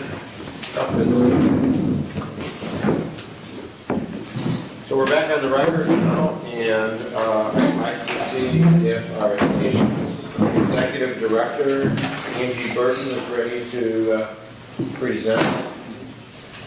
Go, Angie. Thank you. This report's being provided to the board members with an update on PURE's licensing, staffing, budget, and enforcement function with the Osteopathic Medical Board. No action on these items are needed at this time. Reporting the license statistics as of September 30th, the number of osteopathic physicians and surgeons holding a California license is at 7,701 active status, 591 inactive status, which totals 8,292. And in addition to the above, there are still 897 licenses in a delinquent status. In-state licensees, we have 6,642 actively practicing and 44 inactive licensees. Number of applications received in the second quarter, which is April through June, 230. The third quarter, July through September, 158. And the number of licenses issued in the second quarter was 259, and in the third quarter is 174. And I think Dr. Zanuto and Dr. Buhari are feeling it because they're signing off the certificates. I got writer's clear. For the staffing, the number of staff remains at 11.5. We have no vacancies at this time. Our staff retention record has been excellent. Francine Davies, our staff services manager, retired with 32 years of state service, 3 at the Osteopathic Medical Board on July the 31st. Staff presented her with a plaque at a retirement luncheon, expressing our sincere appreciation for all she did for OMBC during the challenging BREEZE implementation period. Our new manager, Ms. Terry Thorfinson, JD, she has joined us on August the 15th, and prior to joining the OMBC staff, Ms. Thorfinson was with the DCA Acupuncture Board.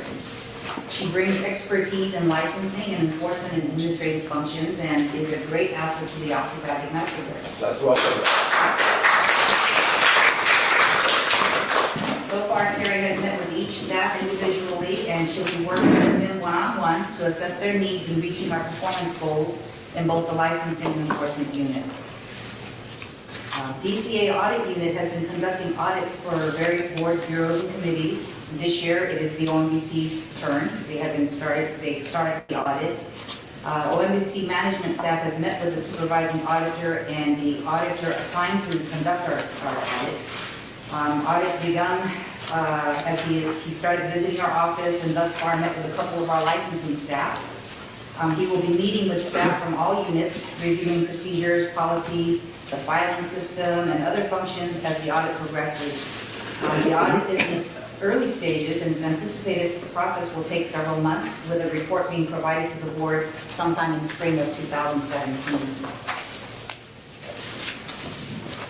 budget, the 15-16 budget was extremely tight. The budget amount was $2,041,000, and the total amount encumbered was $2,024,903. This left a balance of $16,097, which produced a reversion of 0.79%. So we really cut it close. The attached is the fiscal year 16-17 analysis of the fund condition and projection report. These reports were actually left out of the original packet, but they were made available on the table there.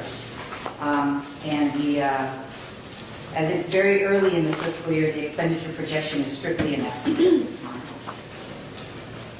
So the cures, as of September 15, DOJ reported that 4,073 osteopathic physicians and surgeons have registered with the new Cures 2.0 system.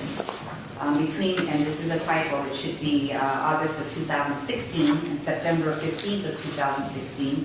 Cures was assessed by the osteopathic physicians 11,670 times, and 23,615 patient prescribing history reports were ran. The DOJ Cures Help Desk took 53 calls from DOs in August of 2016.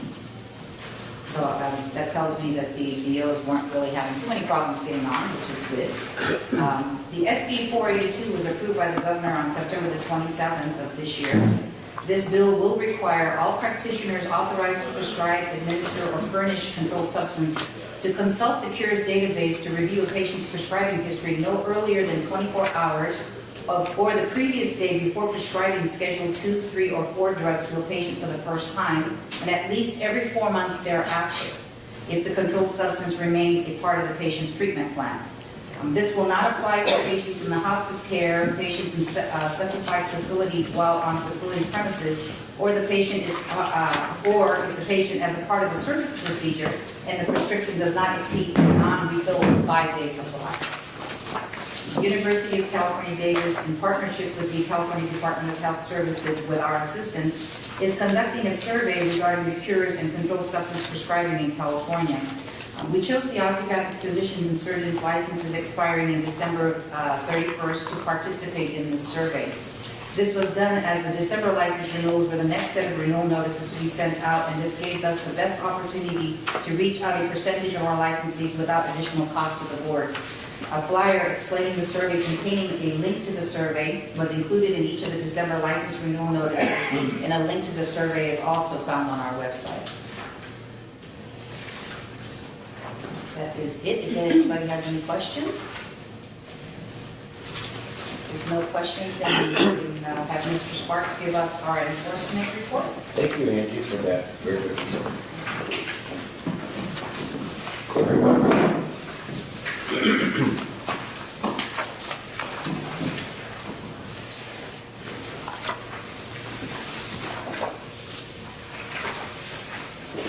Good afternoon. This is the OMC Enforcement Report for October 7, 2016. The following OMDC Enforcement Report covers a 12-month period starting from the third quarter of 2015 through the second quarter of 3rd quarter of 2015 through second quarter of 2016. The OMDC Enforcement Report is divided into 5 sections: intake, investigations, enforcement, performance measures, and probation.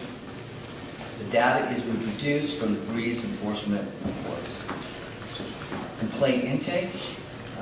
The table 1 below, under total intake, the Osteopathic Board received 549 complaints.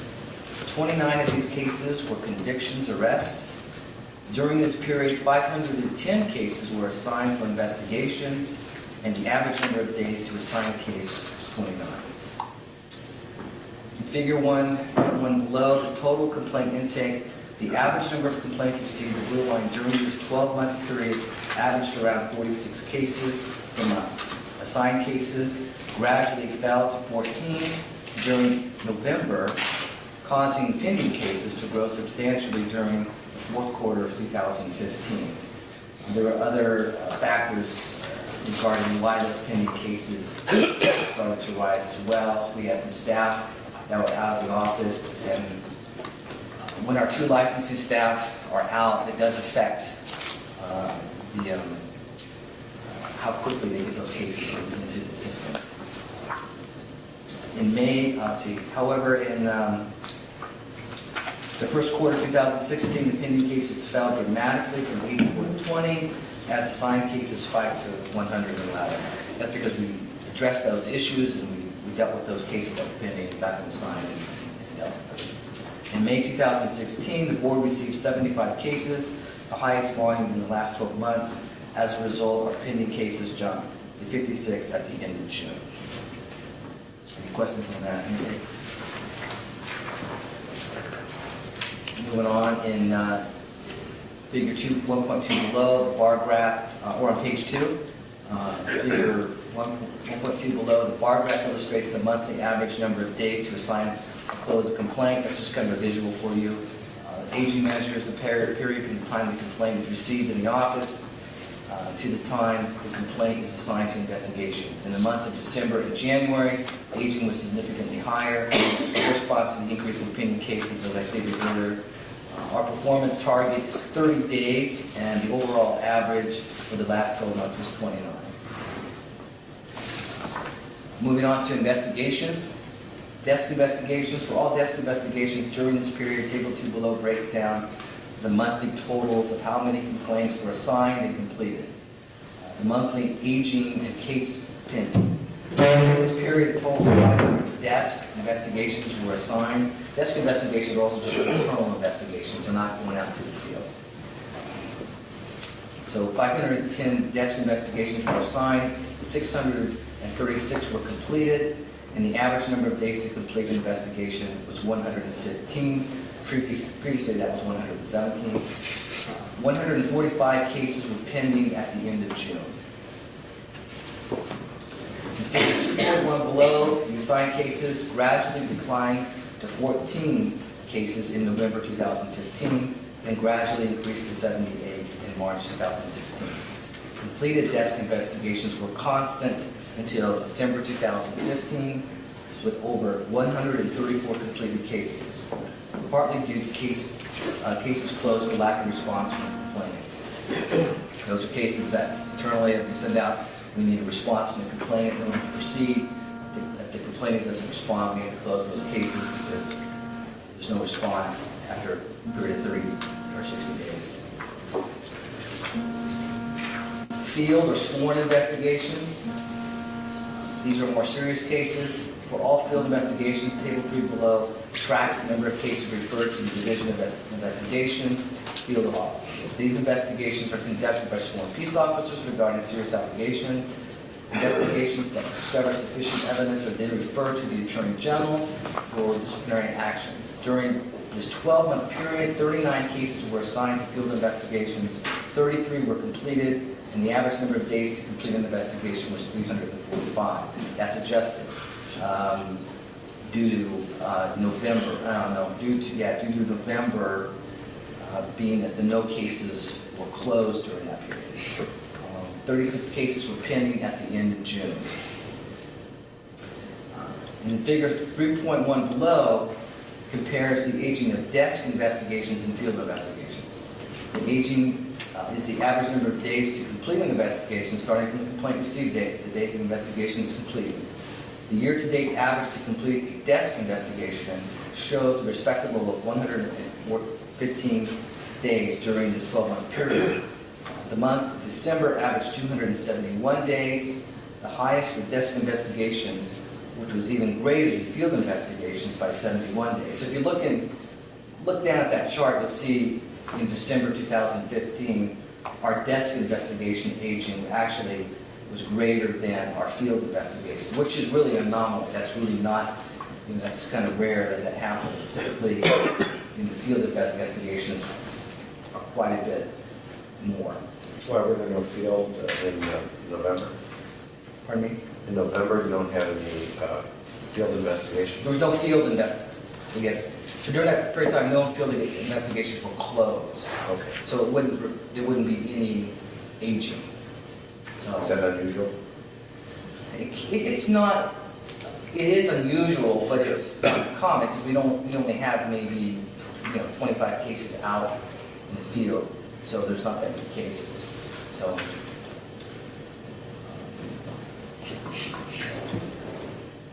So the year-to-date average for field investigation was 345. This is adjusted for the month of November, which had no confirmed cases. So I didn't take into account when I averaged that out. So it doesn't include that month. There's no cases closed.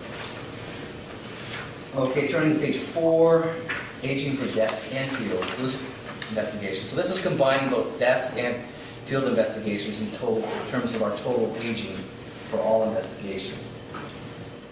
Table 4 above, we see the aging matrix for the number of investigations that were closed per month within a specific time period.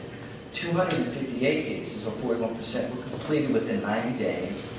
180 cases, 29%, were completed between 91 and 180 days, or up to 6 months.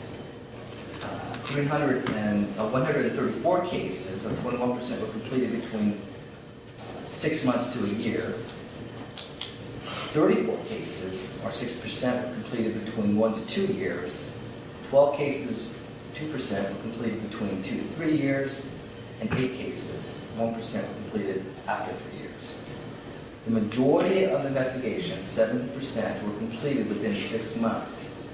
90% of all investigations were completed within a year. You can see the breakout of that on the pie chart. So moving on, investigations closed without disciplinary referral.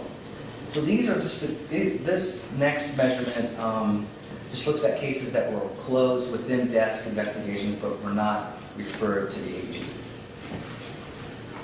Table 5 above, we see the number of desk and field investigations that were completed each month and were not referred to the Attorney General for disciplinary action. The total during the 12-month period was 535. The average number of days to close was 161.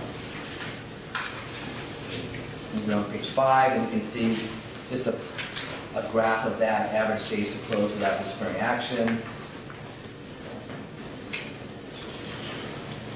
Those are, all those dates, all those averagings are within the performance target, which we'll see later on performance measures at the end. So, but those are all good numbers.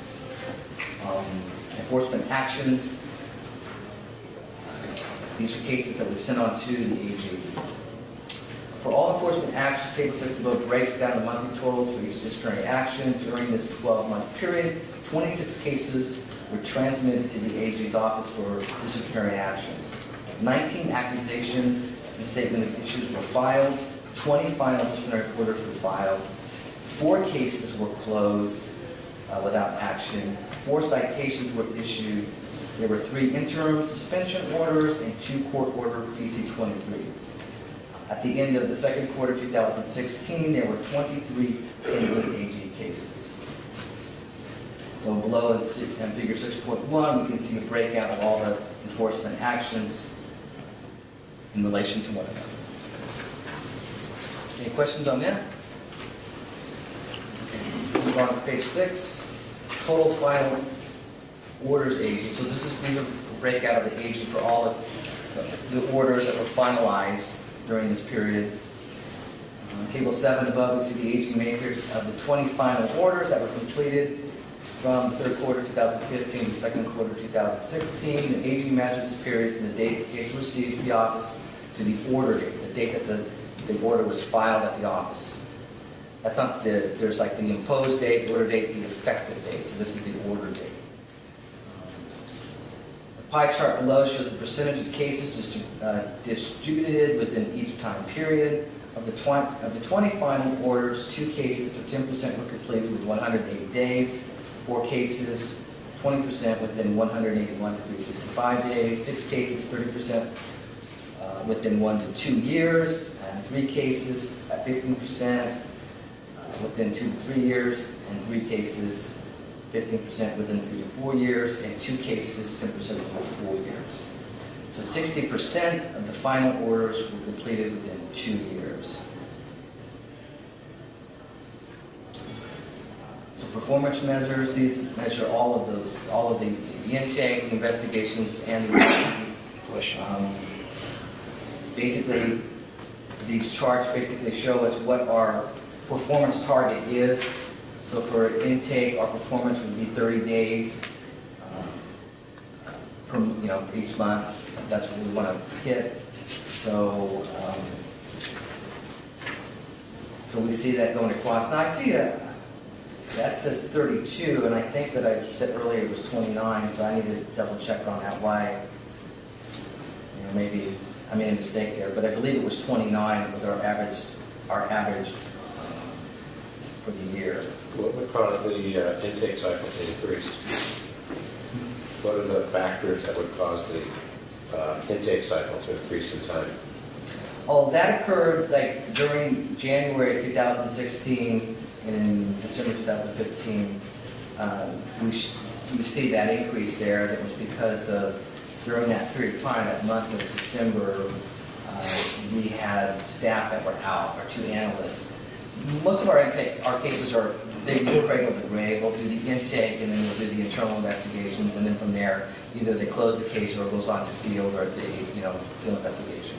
So almost like 80%, almost 90% of our cases are done internally.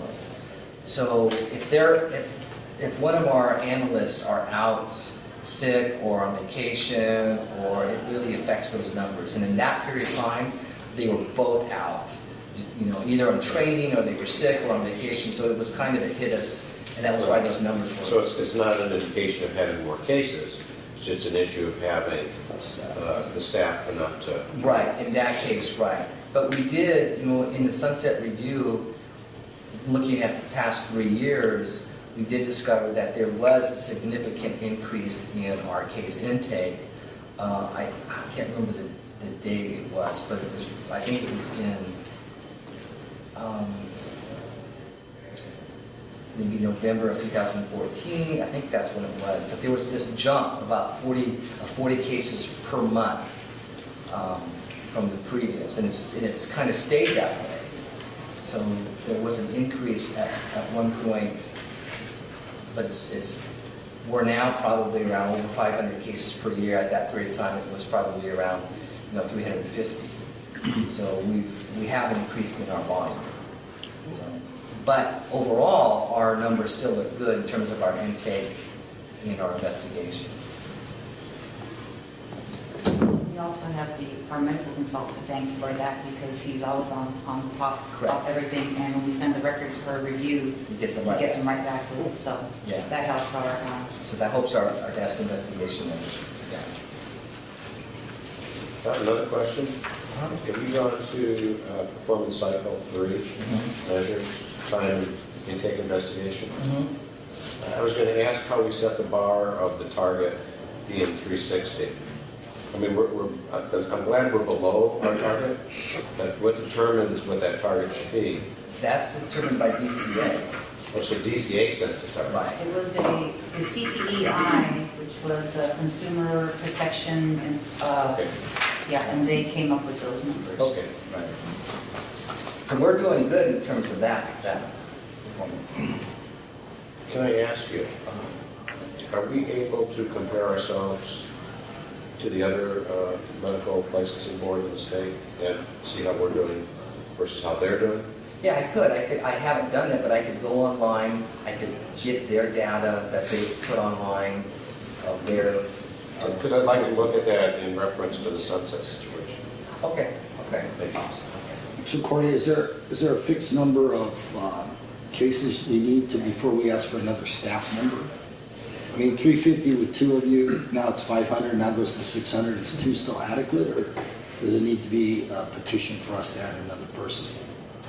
Well, I'm not sure if I'm the right person to ask that question. I think Angie could address that. I do believe with Terry joining our staff, she really had the opportunity to assess each staff's needs and where they were, and she made some changes in the way the staff were handling these complaints, intakes, and it looks like there's been a dramatic improvement in our workforce. So I think it's going to be a little too soon to see whether we're going to need additional staff, but it's definitely something that we're keeping our eye open, and if it looks like it's going to continue to increase, then by all means, I think that it would be wise to try to request another enforcement staff. Right, and based on some conversations, we might need some half-time enforcement, half-time licensing maybe, where it could address those needs. Now, we recently, I don't know if you may aware, we recently have, because HQIU, who was the field investigations for the medical board, and they went over to DOI, and so they do all the medical. And they've had a substantial loss of staff. So we were approached by DOI to transfer a lot of our cases, not all of them, but a lot of them, over to DOI, which is the IDU. So in the past, we used to use them. But we don't know, so we kind of had a serious talk with them yesterday about, because we did this in July, and their mode of operation was different than HQIU. With HQIU, we always got updates, we got, cases were assigned immediately, we kind of knew really what was going on. But with IEU, they didn't operate that way. So we were kind of in the dark about some things, about what was going on. So we kind of had a discussion yesterday, we believe we have come eye to eye on some of those issues, and but we don't know what the numbers are going to look like down the road, with these field investigations. So it's we're in the dark right now. But we didn't kind of have a choice, because the cases were getting so backed up in the field investigation on the other side, and they're kind of bleeding over there. So we thought, well, let's send them over there and see how they do. So so I'm giving you a forewarning. A year from now, we'll be coming with numbers that are, we're not meeting that. I don't know. Not meeting that to be 60. We could be over that, but I don't know. Thanks. Anything else? I do think we need to talk about doing a budget proposal change to add a staff member. So I don't know if we are allowed to talk about that at this meeting, because it's not necessarily on the agenda. We could talk about it during the sunset review. Okay, all right. Good. Any more questions for Corey? Students, any questions for Corey? Here. Okay. Okay, Thank you so much. Thank you. Angie? Budget. What did we talk about? The BCP. No, just the. If you have any questions, I'll be happy to. Yeah.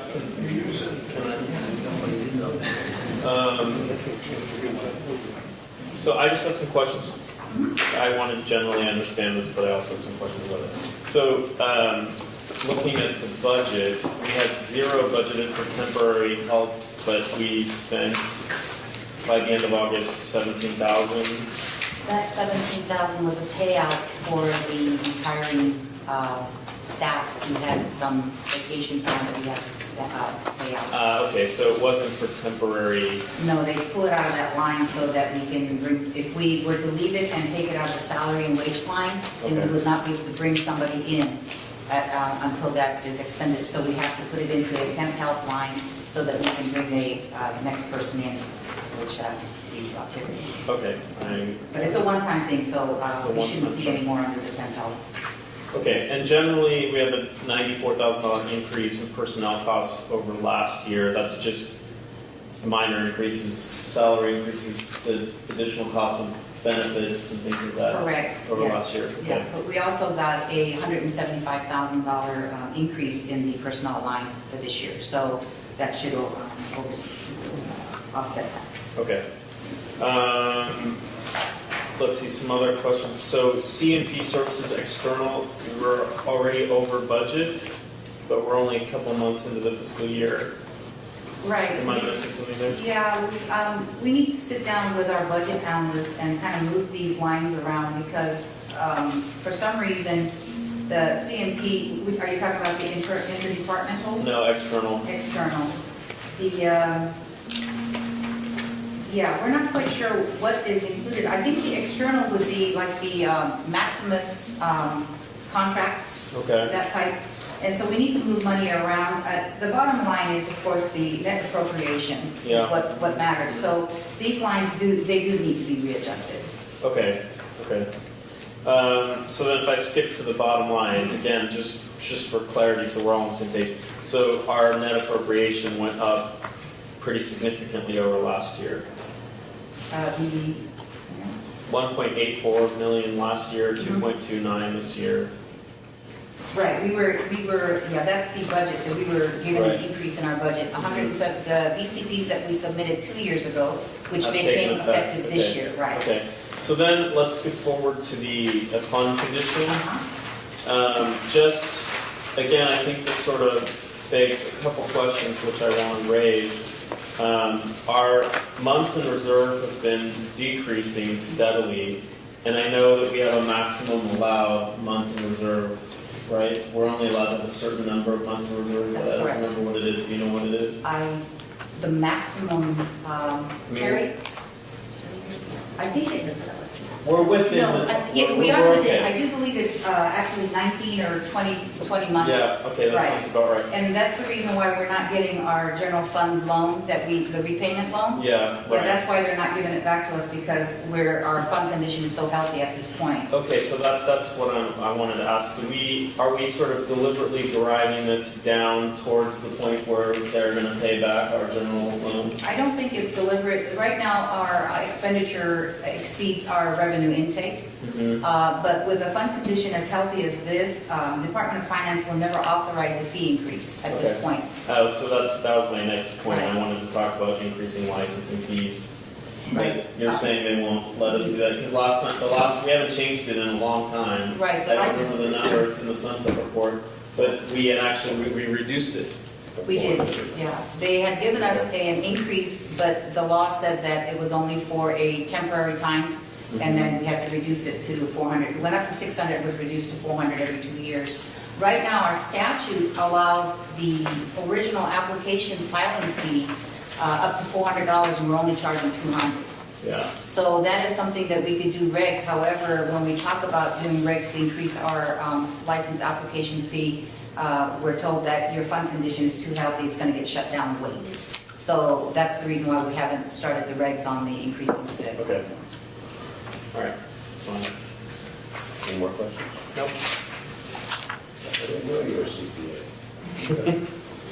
This is important stuff. I know it is, right? Some people are number guys, some people are process guys. Okay, so it looks like we're number 9.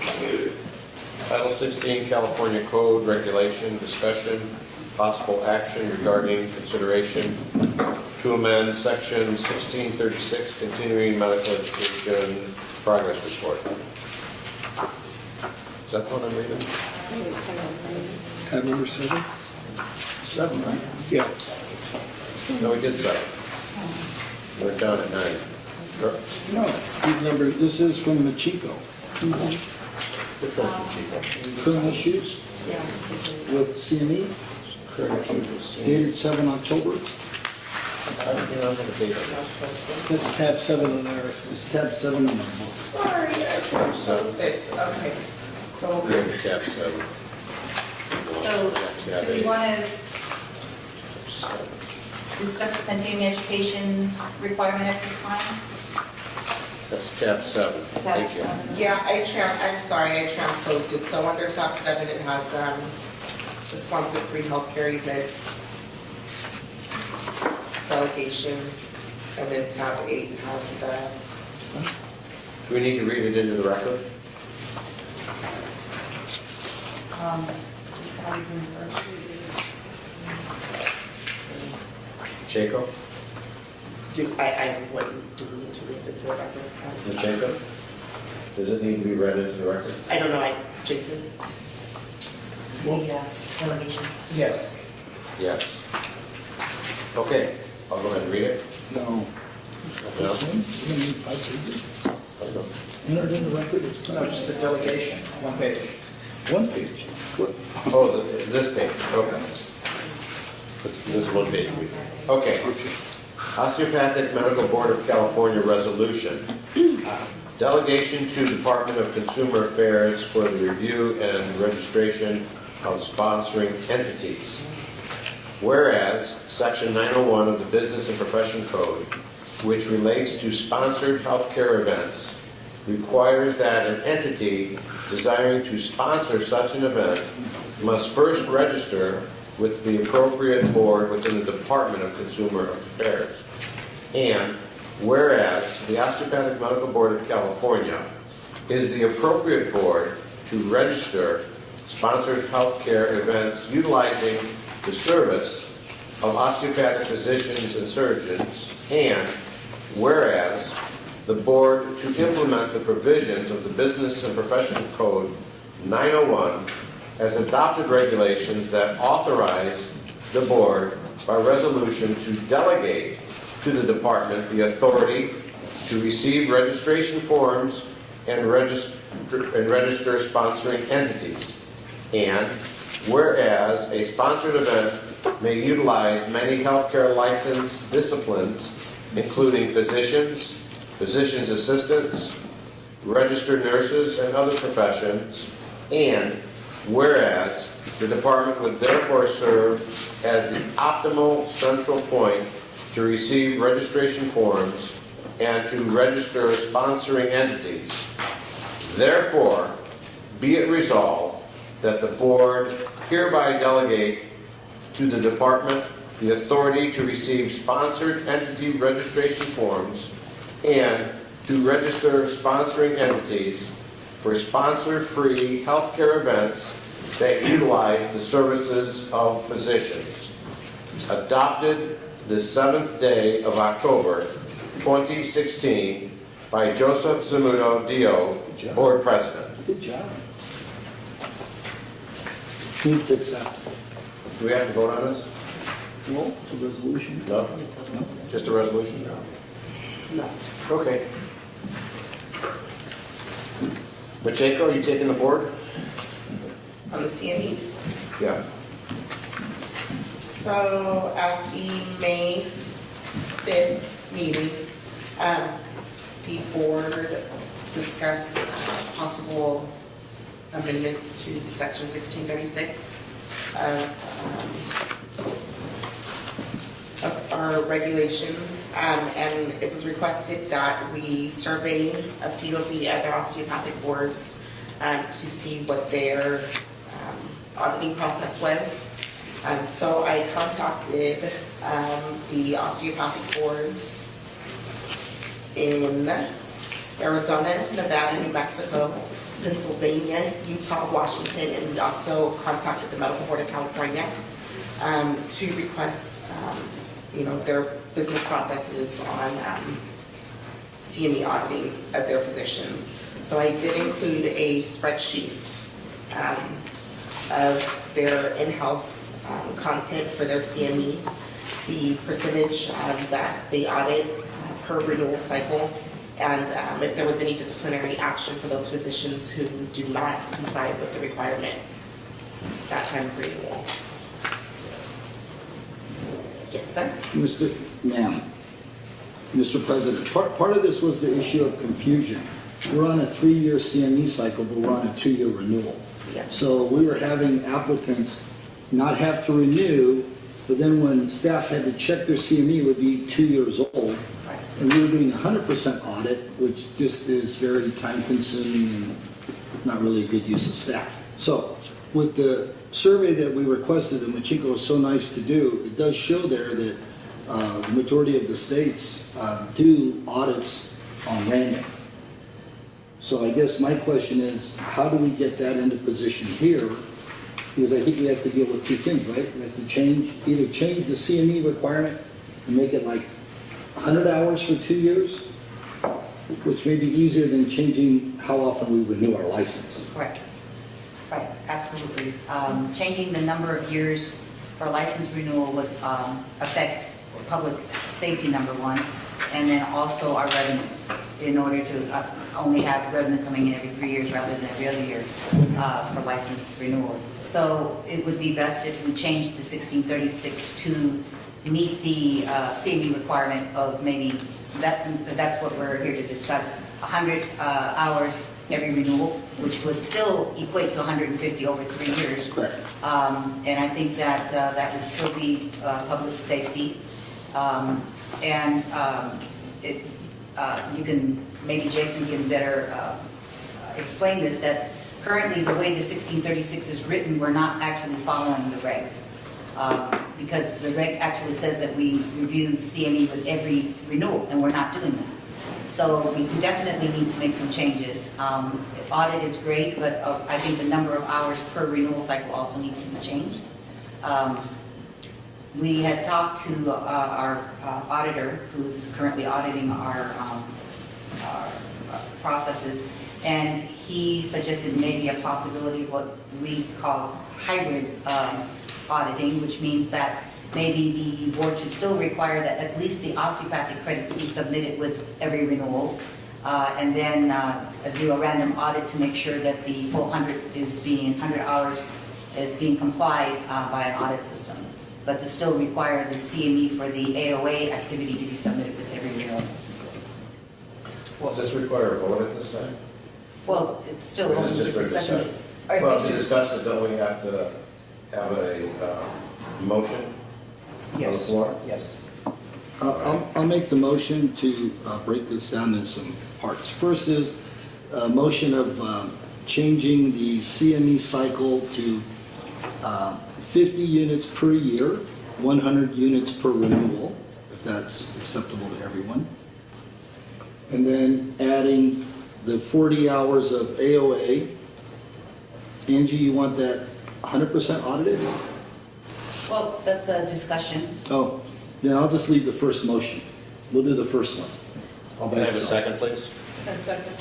Okay, discussion on the first issue of 50 units per year, which is equal to 100 units every 2 years to commensurate for renewal.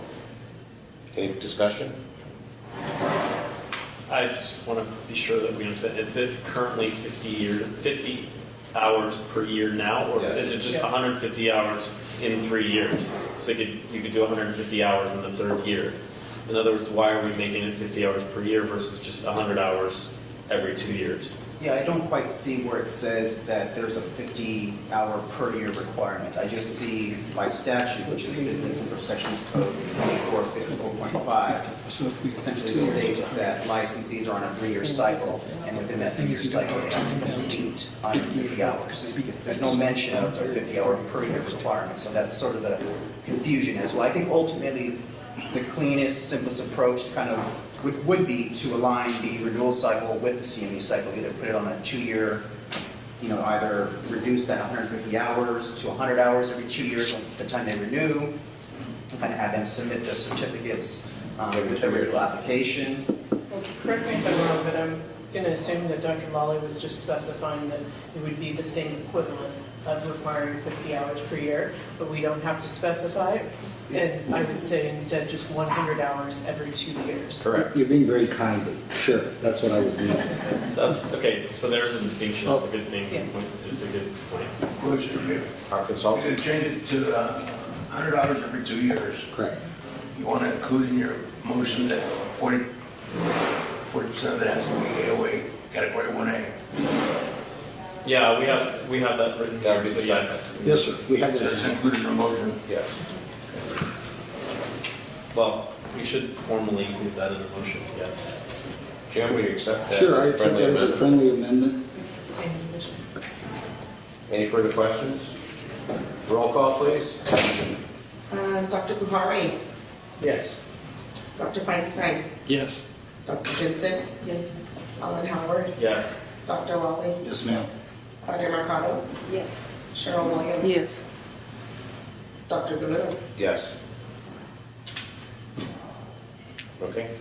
Next topic. Would be the issue of what percentage is audited to be safe? Not 100%. All of the AOA hours, I would think. Okay. 40%. So how about, I'll make a motion that we discuss the percent of audit. We can second that, then we can discuss how we want to break it down. Define audit. In other words, if the So you AOA go and you look and Yeah, count if and the see. AOA reports 100 hours, are we going to accept that, or are we going to go back to the AOA and say, show us the certificates? Or are we just going to audit those that are not AOA registered? I think that's the discussion. Yeah. So did we second this? No. I'll second it. All right, for discussion, I think that there's two things to consider.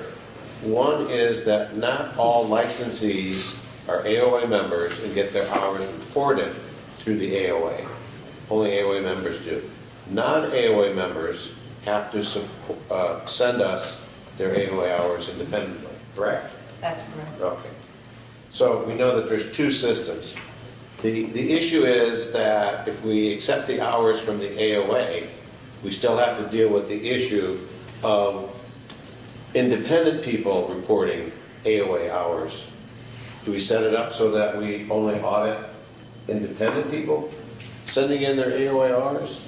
Because I don't see a need to question the AOA consulting. I think all category 1 AOA hours should be audited.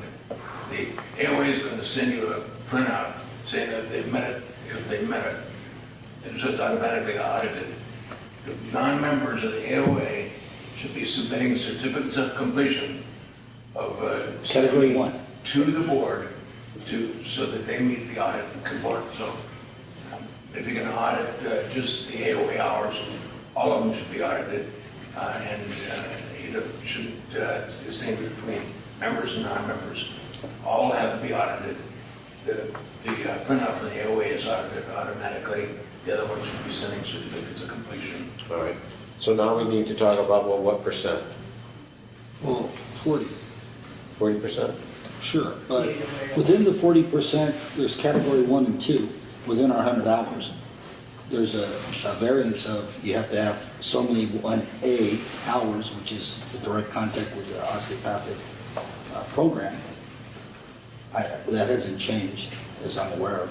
So would that not require them presenting a certificate or the AOA certification that they attended that course, giving them the 1A? Well, let me put this to the staff. The staff has to look at these documents coming in, and the staff is collecting the data as it comes in, that Dr. A has submitted X numbers of hours. Now, are we able to accumulate that data as a form of an audit? By audit, you mean going back and asking for the certificates? I still No, don't just understand what you mean by... verification. It's a verification that Dr. A... Okay, so the submitted AOA number of ones hours. are considered verified. Okay. Is that correct? That's fair. Correct. Okay. So everyone else, they send their certificates in? Yes. Or you, okay, and then a certain percentage of those you go back and follow up with. So right now, what we're requiring is that everybody meet compliance. So every renewal that comes in after the 3-year cycle, our staff is making sure that they're meeting the 150-hour requirement. And it's becoming a huge workload for just 2 staff to review 700 applications with renewal applications with 150 hours of CME, where some doctors are doing 1 hour at a time, and we're looking at 150 sheets of paper per licensee, which becomes a huge workload. So our discussion at that point was, do we go to I certify under penalty of perjury that I completed my hours and only audit a certain percentage of our licensees, or do we require that they still continue to submit at least their osteopathic credit hours with every with every application, and then take a percentage of those and audit to make sure that they have the full 100 hours, which would include the 60 non-osteopathic credits? So my understanding would be if you audit all of them, you're going to need more staff. If we were to continue to review every renewal with 100 hours, it will probably be a little bit easier because we'll be answering less phone calls from confused physicians trying to figure out, wait, it's up 3 years and yet I'm only renewing every 2. It's very confusing, and we're taking a lot of phone calls from physicians that are confused. So that would eliminate those phone calls, but it's still going to require our staff to tally the number of hours coming in for those non-members that are submitting CME certification of documents. Do you have a recommendation for the board? I'm sorry? Since you are in control of who's doing the work, what is your recommendation to the board? Well, it's up to you. I mean, I know it's up to us, but you're doing the work, so I want to know, do you want to keep it the way it is, or do you feel to what you're doing that you can only handle a certain percent? I want to know your perspective. Well, I think that the Osteopathic Medical Board has always taken pride in the fact that we require all our physicians to comply with the CME. And I think that that's something that we've been doing for years. It would be great if we can continue to do that. However, with just 2 staff, it's becoming hard. But we can do what we consider kind of a hybrid audit system, which would mean that physicians must at least submit the 40 hours of the osteopathic credits, and then we will audit a certain percentage of physicians per renewal cycle to make sure that they have the full 100 hours. Can someone make that into a motion, please? Some questions? Yeah. First of all, do you have a form they submit with their CME hours? No. That's what you need. You have to have a form that they fill out and attach the CME hours to. Right. Is this discriminatory against non-AOA members? Because they have to go through more steps. If you have an AOA certificate, you have nothing to audit. That is correct. Well, we still have to audit to make sure that they have attached their AOA activity report. So that's still considered an audit. Hold on, 2 different things. We're accepting the AOA printout as being audited. Yes. Now, if you say everyone else has to send in their CME credit sheets from the course that they went to, if you get that, what are you going to audit? Well, that would be the audit to make sure. Don't say it's not audited unless you're going to go back and look to see whether it's legitimate. I mean, that's a poor term of words. Now, for the ones that don't submit through the AOA, all of their credits could be randomly audited. But the AOA credits, it's already confirmed that these are credits because I got the piece of paper. Right. So why go back and say to the agency that gave the course, did this person go there? He's got the paper. You can't go back to the person that submitted it. He's got the paper. So you can't just audit AOA credits. And I don't know whether you can, without getting into discrimination, only accept AOA credits directly. AOA accumulated. I don't think I'm representing the way you are, Michael. The AOA audits are required. What do you mean by audit? So there's no audit involved there. They have to provide that. A verification. What do you mean by audit? The audit is for the 60 hours. Then what's the procedure? What? What's the procedure? I have a form here with 40 AOA credits on it. Now, you can audit and see whether I really got the credits, but if it's the AOA says I got them, I got them. There's nothing to audit. See, everyone keeps saying audit, but you're not auditing anything. Maybe audit is the wrong word. To verify that they've completed the hours, I guess is what we're trying to say. Okay, so what you're saying that if they submit an AOA printout, that's already verified? Yes. Okay. If they don't submit an AOA printout, you can go back and verify the credits. You could. A certain percentage.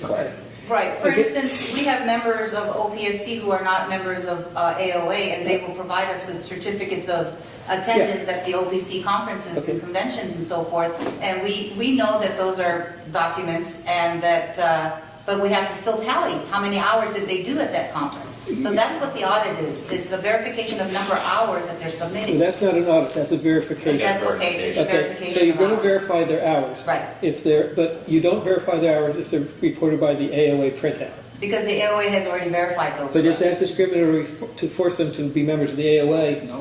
We're not forcing anybody to be a member of AOA. There's still a step of verification. So what you will They be still doing? Look at that form and make sure that the correct number of hours is Now, if I submit, I'm not a member, if I wasn't a member of the AOA, and I submit my hours.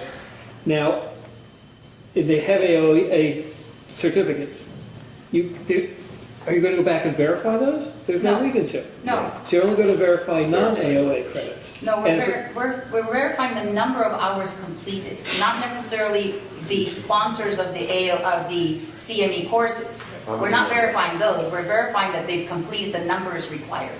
Then you need a form to send out that they fill out and submit it with their credits, so you don't have to go through all the paperwork. We still have to review them to make sure that their tally is correct. But you would have a list of them. You wouldn't have to go through and add them up individually. It would save time. It would save time, you're right.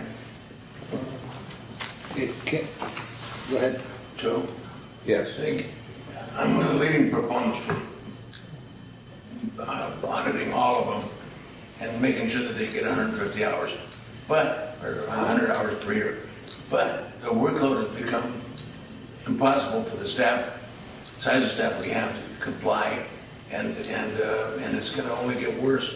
We're not going to be able to bring in the people to meet the demand. So we want to do something to assist our staff. Hold on for a second. Let me finish.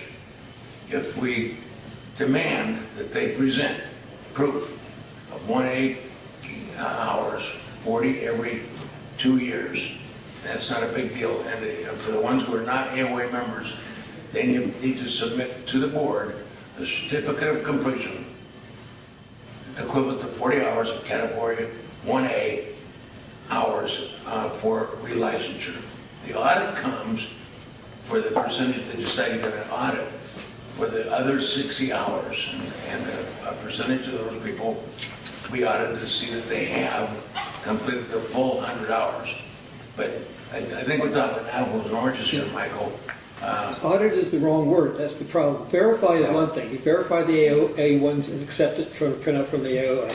They have to provide proof of that if I'm mistaken. But you verify whether they get 100. You verify whether they get the total number of hours they need. Audit means you go back and make them produce additional information regarding this. So actually, you verify through the AOA printout, and you're going to verify that the AOA certificates are valid. So you would audit the others to see whether they're valid and see whether they have them, unless you have them submit all their certificates. The problem is that the medical board randomly audits it. I know that they're not, the attestations are not correct.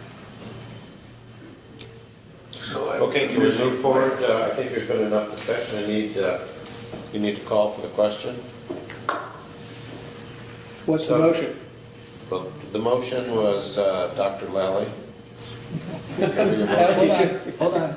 That was last year. Okay, we already did the first one. Right. 100 hours, 2 years, we agreed. Yes. The next one was that we would, I don't know, Percentage of audits. Claudia's going to help me. Well, I think we were discussing the percentage that we wanted to agree upon for auditing, which now It's verification. is currently verification. Right, 40%.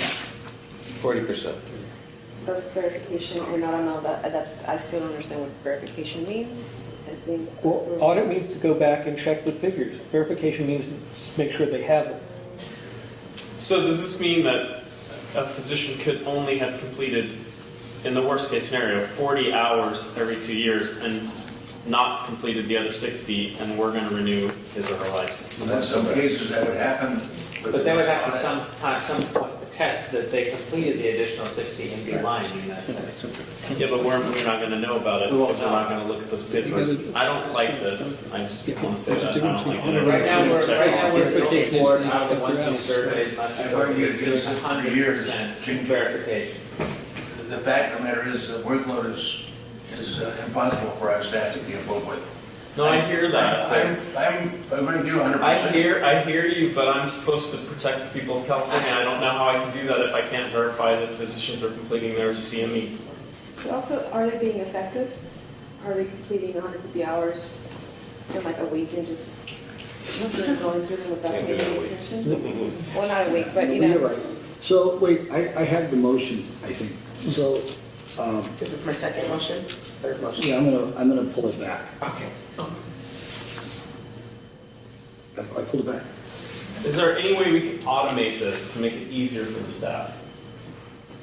No. You're shaking your head no.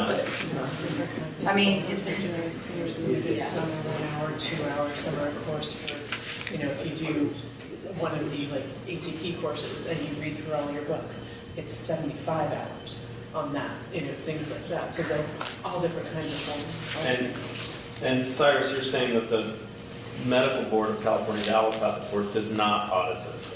They do, they only audit 1% of They do. And so basically, when you apply, let's say, and I don't know personally about applying for an MD board, but if you apply for recertification, you're basically granted, and then afterwards they would audit a certain percentage of that to see. I can tell you, my husband's an MD, so he signs a form each time saying, I have performed my hours. He has gotten audited, at which point he had to produce every single certificate showing that he has done. Which is after the fact. That's an audit. Which is after the fact. I guess verified those, and then said, So- okay. So we're not completing audits, we are verifying every licensee. So what if we did this discussion? We see here that the Medical Board of California audits 1%, Arizona does 7%, Nevada does 33%, New Mexico does 10%, Utah's 20%, and us 2%. And that's an audit. That's where you trust the doctor giving you what he says, and then you're going to go back and do a certain number of those to verify if that's really true or not. That's an audit. That's an audit. Correct. So we agree on the language. Correct. Okay, is there a percentage that's more favorable? I mean, I know 100% is favorable, but that's workable. That's going to keep the public safe. So I think anything over 50% is a majority. Yeah, could we agree to start with 50%, maybe? I mean, you're saying that it's becoming too much for the staff, but you're also thinking that we're going to have a reduction in staff work because there won't be all these phone calls from the physicians saying, I don't understand, 150 below. So maybe we could try 50 for a while and see how that works with the staff. Sure. And then if we want to propose this again in 6 months, at another board meeting, we can cut it down.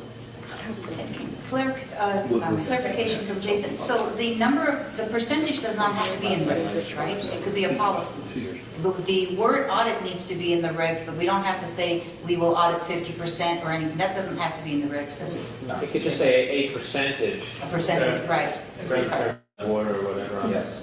Let's do that. And so let me just clarify, what we're saying is everyone submits for sure their 40 hours and submits the certificates for those for every 2 years. And then there's a percentage which we go back to and we say, now we want to see your additional 60 hours. Or are we saying? No proof of your 60 hours. Proof of your 60 hours, and that's the 50% rate. No. Unless you have an AOA printout. For the whole And thing. everyone's submitting everything now, right? Right, that's correct. So this is going to be less work for the physicians also. We'll no longer have to submit. It's kind of workload for the staff. People will go online and get 1 hour. Yeah, 150 And get a times. certificate, and then send it in. The staff then has to contact the AOA to make sure that the course that they took in occupancy or baby fellows meets the demands of the AOA for category 1A. Or it can be accredited for CME. And that goes for all courses they take, Alan. They have to show that it's approved for CME by the AOA. It doesn't have to be category 1, but it has to be approved CME. And the Center for Courses that really don't meet any criteria for CME and send the slip in to Angie's staff, they have to then go to the AOA and make sure that it is approved. It's a timely, time-consuming, big effort for the staff to meet all these demands. And right now we're doing it for every single one. So if we cut it in half, are we creating some additional work by cutting it in half? No, Because it's non-standard, or we're going to cut the workload in half? Okay. So what if we agree to do 50%? Okay, I have a question, Don. So suppose I send in my AOA report to the board, and I've got 80 AOA credits, and the others are MD credits. Those MD credits have to be audited? No. No. If it's approved by the AOA, the AOA says it's approved. They didn't know they were going to be audited, no. Okay, well, most, if it's AAFP or AMA approved, generally it is by the AOA. AOA sends out a certificate annually to the licensee or the member saying this is what you have in CME, and it'll have listed the category and whether it's approved or not. If I go And to all an you have to do is AAF, send a copy of that to the board. if I get to an AAFP meeting, which comes out on my AOA printout, Yeah. would that be open to audit? Because it's already. It wouldn't have to be, it's already verified by the AOA. The AOA has verified it. Correct. Yeah, I understand that, but that's all right. I'm just concerned that you're defining a certain group that isn't really necessary. I mean, you really don't have to verify that it was covered by the AAFP. You'd have to verify whether they have the certificates. When the AOA verifies it, and it's an accurate certificate, you don't have to go any further than that. Moving on, can I make the motion? Yeah. Well, Yes, Dr. Zamuda stepped down. As acting president, I'm stalling for Dr. Zamuda. That's fair. It'll just be a moment. That's fair. Can we Continue the discussion. Can we go back to the length of how long we're gonna try to implement this within like a time frame? Because we need to communicate this to the doctors, right? Well, yeah, so I We would, have to set things in place. Is there like a time frame that you guys have thought about? You're talking about the 100 hours every 2 years? No, From the point we make a decision on whatever changes we make. January. It goes through the regulatory process, so however long it takes the regulation to go through. So first of all, we have to do the regulatory language, then we'll have to bring it back to the board for approval. So that will probably take place at the January meeting. And then we process with the regulatory packet if all goes well, or you've seen how long it's been taking the other regs to go through. So it'll probably be 2 years, a year and a half to 2 years before this will become effective. okay, Dr. Zamuda's back, may I make the motion? Please. During the 2-year licensing cycle, the physician will earn 100 hours of CME. They will submit that CME for verification, for 50% verification by the ONDC. Just a rough start. Is there a second? I'll second it. Any more discussion? What is it not? It's 100 hours. 40 hours, that can be 40 hours, 40 hours. Okay, I'm sorry, clarification, Dr. Feinstein's right. Of the 100 hours, 40 of it must be AOA. Okay, that's A1. Category 1. Category 1A. Or Okay. B, right, 1A or 1B is what we have right now. What? We have 1A or 1B. Okay. Yeah. Oh, okay, so it's 1A, 1B. 1A or 1B. Roll call? You got that? Aye. 1A. That's it. Roll call. We do 1A. Public comments. Thank you. Yes. So I just want to clarify that the motion states that every physician has to submit the 40 hours of 1A or 1B, because that is the current one. And then the remainder will be verified 50%. That's the motion. Correct. Okay. But we don't have to specify 50%, right? We're just going to specify that a percentage of the remainder will be verified. Right.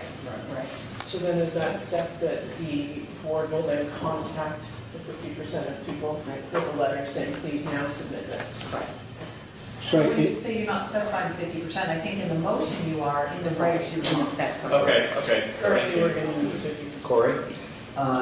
Is the consequences of failing the audit saying that the license is not renewed until, or is that for a different discussion? That's for the next part after we get to this. Yes. Later. That's something we have to discuss. Let's see what the unintended consequences. Okay, now are you going to 50% of the hours or 50% of the people that submit hours? 50% of people. Make that clear. Any more questions for the roll call? Public, any questions? Roll call. All right, Dr. Buhari, Yes. Dr. Feinstein, Yes. Dr. Jensen, Yes. Alan Howard, Yes. Dr. Lawley, Yes. Claudia Mercado, Yes. Cheryl Williams, Yes. Dr. Zamuda. Yes. That's what happens. Okay, thank you very much for that very important discussion. Our next discussion is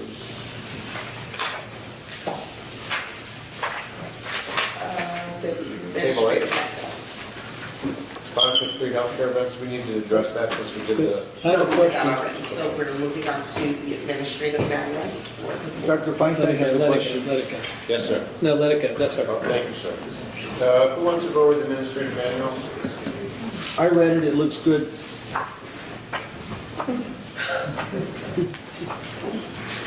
I read it with some editorial suggestions and questions. Did the staff take a look at that and decide whether it was right or wrong? No, that was for the sunset report. Oh, okay. We're still on the Sorry, administrative manual at this The point. administrative manual looked okay. Yeah. Yeah, I think it's great. And who's going to use the administrative manual? The board members? Okay. Is this the first time we've had an administrative manual? Yes.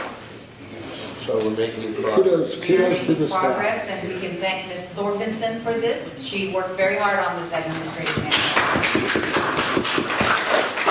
It takes organized people to organize people. Are we accepting it as informational only at this time? No, we'd like you to adopt it. We want to adopt it. Yes. Move to adopt. We have a move and a second. Any discussion of this hard work? I think it's wonderful. Cheryl, about time. After 100 years of it. Cheryl? That's my second. Yes, ma'am, please. Vote please. Correct, Dr. Buhari. Yes. No. Public comment, I'm sorry. Public comment. I don't want you guys to feel left out. Seeing no public comment, we'll go back to the roll call. Dr. Feinstein. Yes. Alan Howard. Yes. Dr. Lally. Yes, ma'am. Claudia Mercado. Yes. Cheryl Williams. Yes. Dr. Jensen. Yes. Dr. Zamudo. Yes, thank you. Okay, our next topic is number 10. Osteopathic Medical Board of California.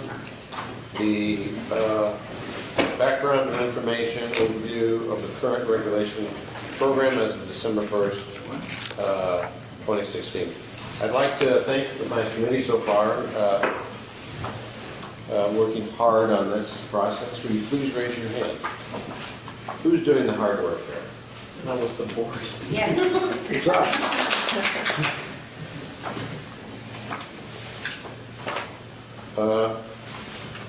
Any comments about this document?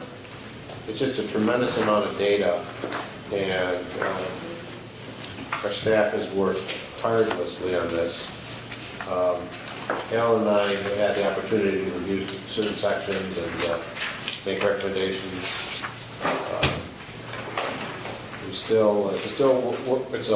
work in progress, love deep and dear to our hearts. Angie, any comments you'd like to make about the document? No, we'd like to get comments from the board as to if there's any changes that you'd like to make or any addition that you'd like to make. This is the report that's going to be presented to the legislators on December the 1st. We have to have it at the printers, at DCA Printing on November the 15th. So we have to have a completed full document by November the 15th. When is your deadline for comments? Very soon, hopefully. I'd like to have a date so that the board members know that that's the dead date. Well, Monday. 13. Hey, 2 weeks? okay. So 2 weeks from today? Yes, 2 weeks from today? 20th of October. 20th of October. No, that's not right. 21st. 21st of October. So board members, please take this to heart. Put everything, I know it's hard to say to put everything aside, but put everything aside, go through it. On page 25 and 26, though, staff has been kind enough to annotate the issue about the CME. Right. So, do we want to put in there what we're proposing so that the legislator can look at it? Or do we make it a secret? Well, it's not in place yet. Okay. It won't be in place when that goes to the legislature. I stand corrected. Well, we can certainly add that we are working on regulation to change the 1636 requirement. So we can put that it's work in progress, but that the board has had discussions about it. Okay. Yeah. And maybe the reason, to avoid the confusion? Yes, we could do that. Thank you. So Angie, if you get comments from the board by the 21st, will you track changes so that we can review it again before it goes to council? So we can get it to you before what was your deadline, the 15th? It has to be at the printers on the 15th. So, yeah, so maybe we should set a deadline on the 1st, so we can turn it around from you guys. Okay. But we'll try to turn it around as soon as you can turn it around in conference, but you get it by the 21st. Oh, sure. We'll send it to Joe and me, then we'll turn it around. Okay. It'll help if you do track changes so that we don't have to review everything again. Dr. Zimmerman. Yeah. I'm sorry. Please. Yes, I wanted to raise the issue that the board has to approve the final report Yes. version. So if you have a deadline 2 weeks out, the legal counsel can weigh in. Does a vote today, subject to changes, suffice to be a final vote, or would the board have to schedule a separate board meeting for a final vote after the comment We're period? probably going to have to do a final vote, either like a teleconference, brief teleconference, to kind of approve the final amendment. So that's one, just in the timeline, is that today is the most convenient with, I don't know how much of a caveat of changes, or waiting and then having another meeting to do a final vote, so the staff can send it in with a board-approved version. So if we need to schedule a phone call, we probably date that now. Because we would have to post an agenda 10 days prior to the teleconference. Yeah. And I am actually out of the office from November the 1st to the 14th. I know it's not a very, it's a very long-term timing, but this was a scheduled vacation that was scheduled way before this was set. So, but Terry is available, so if we need to do a teleconference, Terry can. So you're out from the 1st? First to the Should we do 14th. this on the 31st? I know that's Halloween. Maybe just right after the comment period, is that Could we do that? before the 31st? You guys, if you get your comments on the 21st, that's Friday, you're going to need some time to incorporate them into the document and then send it to us for review so that we can approve it. I see. So we're going to need at least a week in there. I mean, we could very quickly make the changes and get those back to the board for approval, well, for our committee, Alan and Dr. Zamuto to review, and then we can submit the whole thing to the board and then have a board hearing to approve it, which could... Okay. I mean, we could also push the date that the board has to give you comments up. I don't know why we need, does anybody really need 2 weeks just to read this thing? No. Why don't we get to 14th, so you have 1 week to give your comments. Then you can do any changes and we can schedule a meeting on like the 28th for final adoption of this document. Then that gives Machiko time to post the meeting.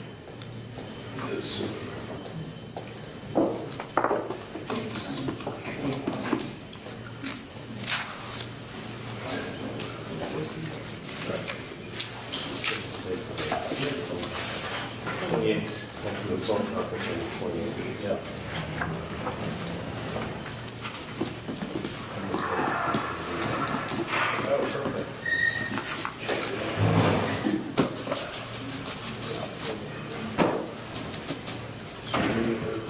Time to be set.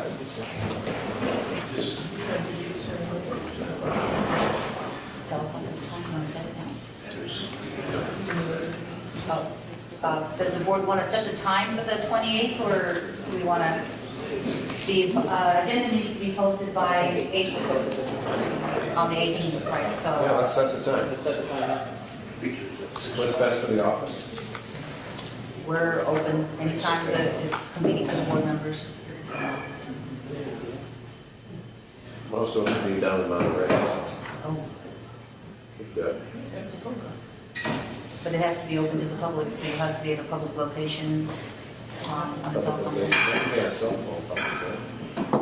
Sitting in the lobby. Sit in the lobby of the hotel. Or a room in the hotel? Yeah, you can. No, you just have to have the physical address of the Yeah, hotel. be accessible to the public. Physical address There's of the that hotel. little boardroom or whatever right behind the reception desk. Yeah, We said. we'll have the association set aside a room on the first floor for us to use.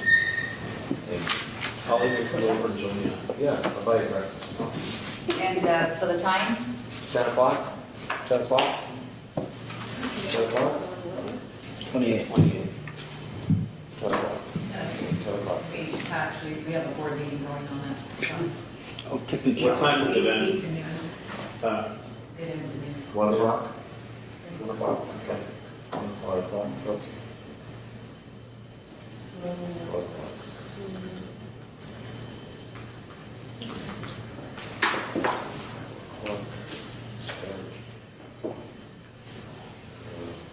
So before the 18th, then we'll need to know which one of the board members will actually be at that site and what other board members will be at their other sites so that we can put that on the agenda. So Machiko will email us. Yes. Email. Calendar.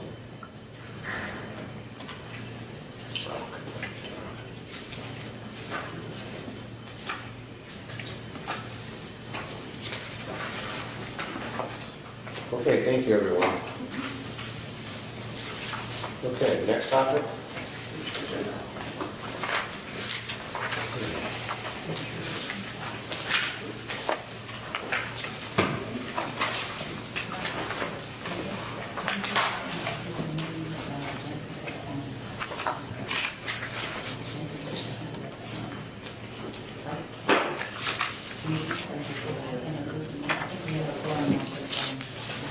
We're done with 12. Anything else before we move on? I think, Dr. Samula, can we take a look at the May meeting minutes that we were going to, I think because Dr. Jensen's here, I think we can take another vote. Okay, that's a great idea.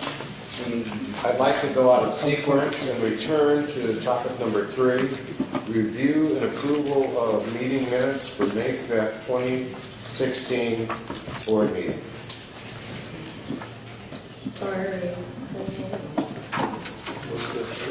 We have a move for approval. Is there a second? Second. We have a move, a second. Any discussion on the minutes? Any discussion or questions from the public? We'll go ahead and do the roll call. Dr. Buhari? Yes. Dr. Feinstein was absent. Dr. Jensen? Yeah. Alan Howard? Abstain. Oh, sorry. Dr. Lally? May. Yes. Claudia Mercado? Yes. Cheryl Williams was absent. That's not here. Dr. Zamudo? Yes. Yes. Are we finished? Yes. Thank you so much. This will be removed from the future agenda since it's now complete. Any agenda items for the next meeting? The regulatory language for 1636, the CME. Regulatory language. CME. And further discussion about the consequence of the non-compliance of CME. Consequence. Public execution. Compliance. CME. When is the next meeting, by the way? January January 17th. 20th in Sacramento. Oops. January what? 20th. January 20th, that's a Friday? Yes.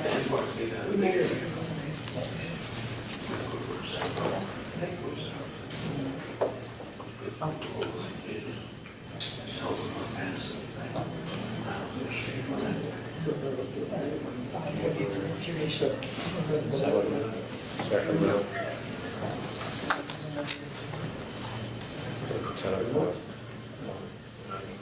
10 o'clock.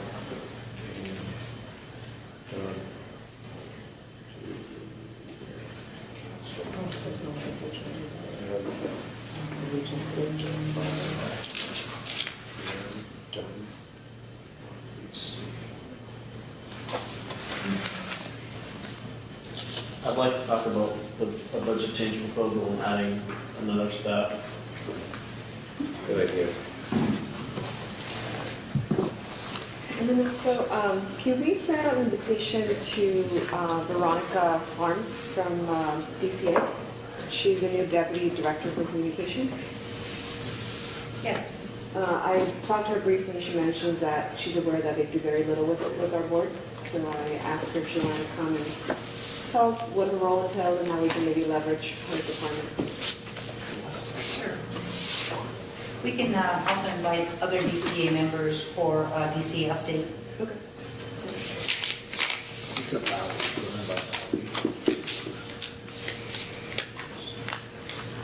Any other topics? It might not be a bad idea to include the oversight report. Once the oversight report is submitted to the legislators, they usually come back with some questions. So the hearing is going to be taking place in March. I don't know if January is too far out for reviewing of the questions, but it probably should be left as an agenda item in the event that we need to discuss it. And then it needs to be moved from that meeting. We can certainly.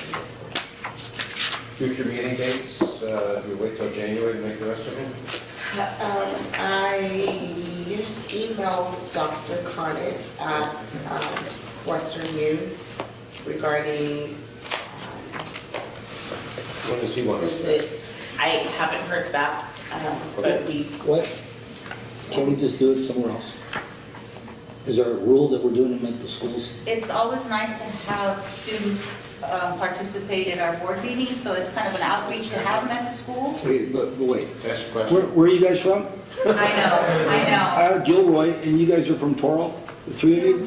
Oh, you're not even from Toro? No, they're all from Arizona. So much for that. Well, that's the reason. The reason why we didn't have any Western U students at the last one is because we picked the wrong date. It was right in the middle of their boards and so forth. So this is the reason And why. today was a Friday, it was the wrong date? Well, I don't know about today, but the Western U at the last time. So Dr. Conant asked us to reach out to him and pick a good day when the Western U students could attend. And they recommended that we'll change our visit there to fall. I understand. Friday is a terrible day to try and get students to a meeting when they're in medical school. Well, They're all taken off. It's a hard day to get us to a meeting. I can provide a place if we don't need to wait for them. And it's public and it's accessible. And the students can come if they want to come. And the students can come.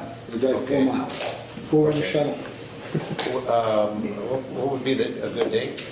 It doesn't matter to me. That's the March date? No. Just tell them. What day would that be?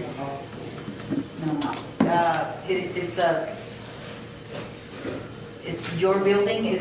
We just want to make sure that we don't have to do a contract for space rental and that type of thing. For my building? Well, that's why I was asking. It's your building? Well, no, we'll either use the hospital conference room, which we have many, many years ago for something, or I can put you in the hotel or at the Holiday Inn, and that won't require anything.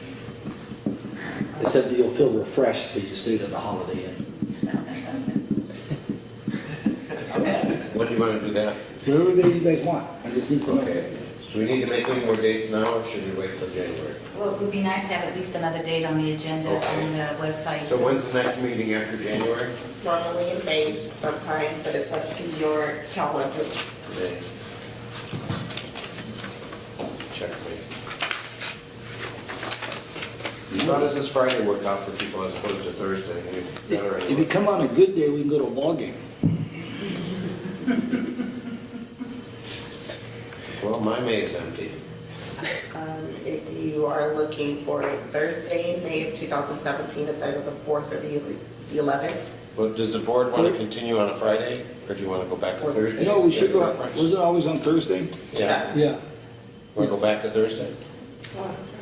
Any preference? Thursday, May the 17th? No, that's a Wednesday. Oh. That's a Wednesday. That's a Wednesday. Oh, I'm in Or August. 11, 18. No, that's right. What's the date again? I'm sorry. May 18th. May 18th sounds good. Angels are out of town. Okay. Well, when are they in town so we can be there? They're in town the week before. May 18th, a Thursday. And we'll do that in Chino? Sure, Chino, Ontario. I'll just have Ontario. to get with Angie and see what her requirements are. OMBC. Oh. 10 o'clock.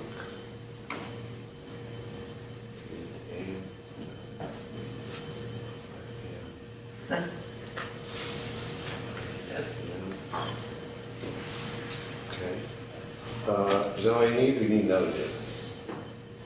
If you want to set it for the whole year, we can. If not, we can wait till the January. Okay, when is the next meeting after May? September, October. October? Okay, let me save this. For October, I've got nothing on my calendar in October. Can you feel this? We'll do this one in Sacramento? We could. All right. Sacramento. In what month? 19th or the 12th, any preference? 19th or the 12th? Doesn't matter to me. 12. 12, I heard a 12. All right, we'll go to 12. Wait. Hold on. AOA is, OMED is the 19th, I think. I've got it on the 12th. 12th? Sorry. Of the 11th, I think it is. All right, so we'll make the 19th then. Where's the Philly. 19th? October 19th? October 19th, You're breaking Sacramento. my heart. It's in Philadelphia.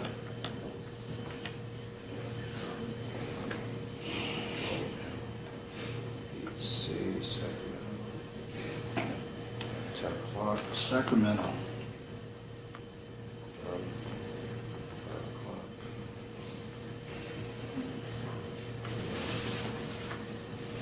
Let's see.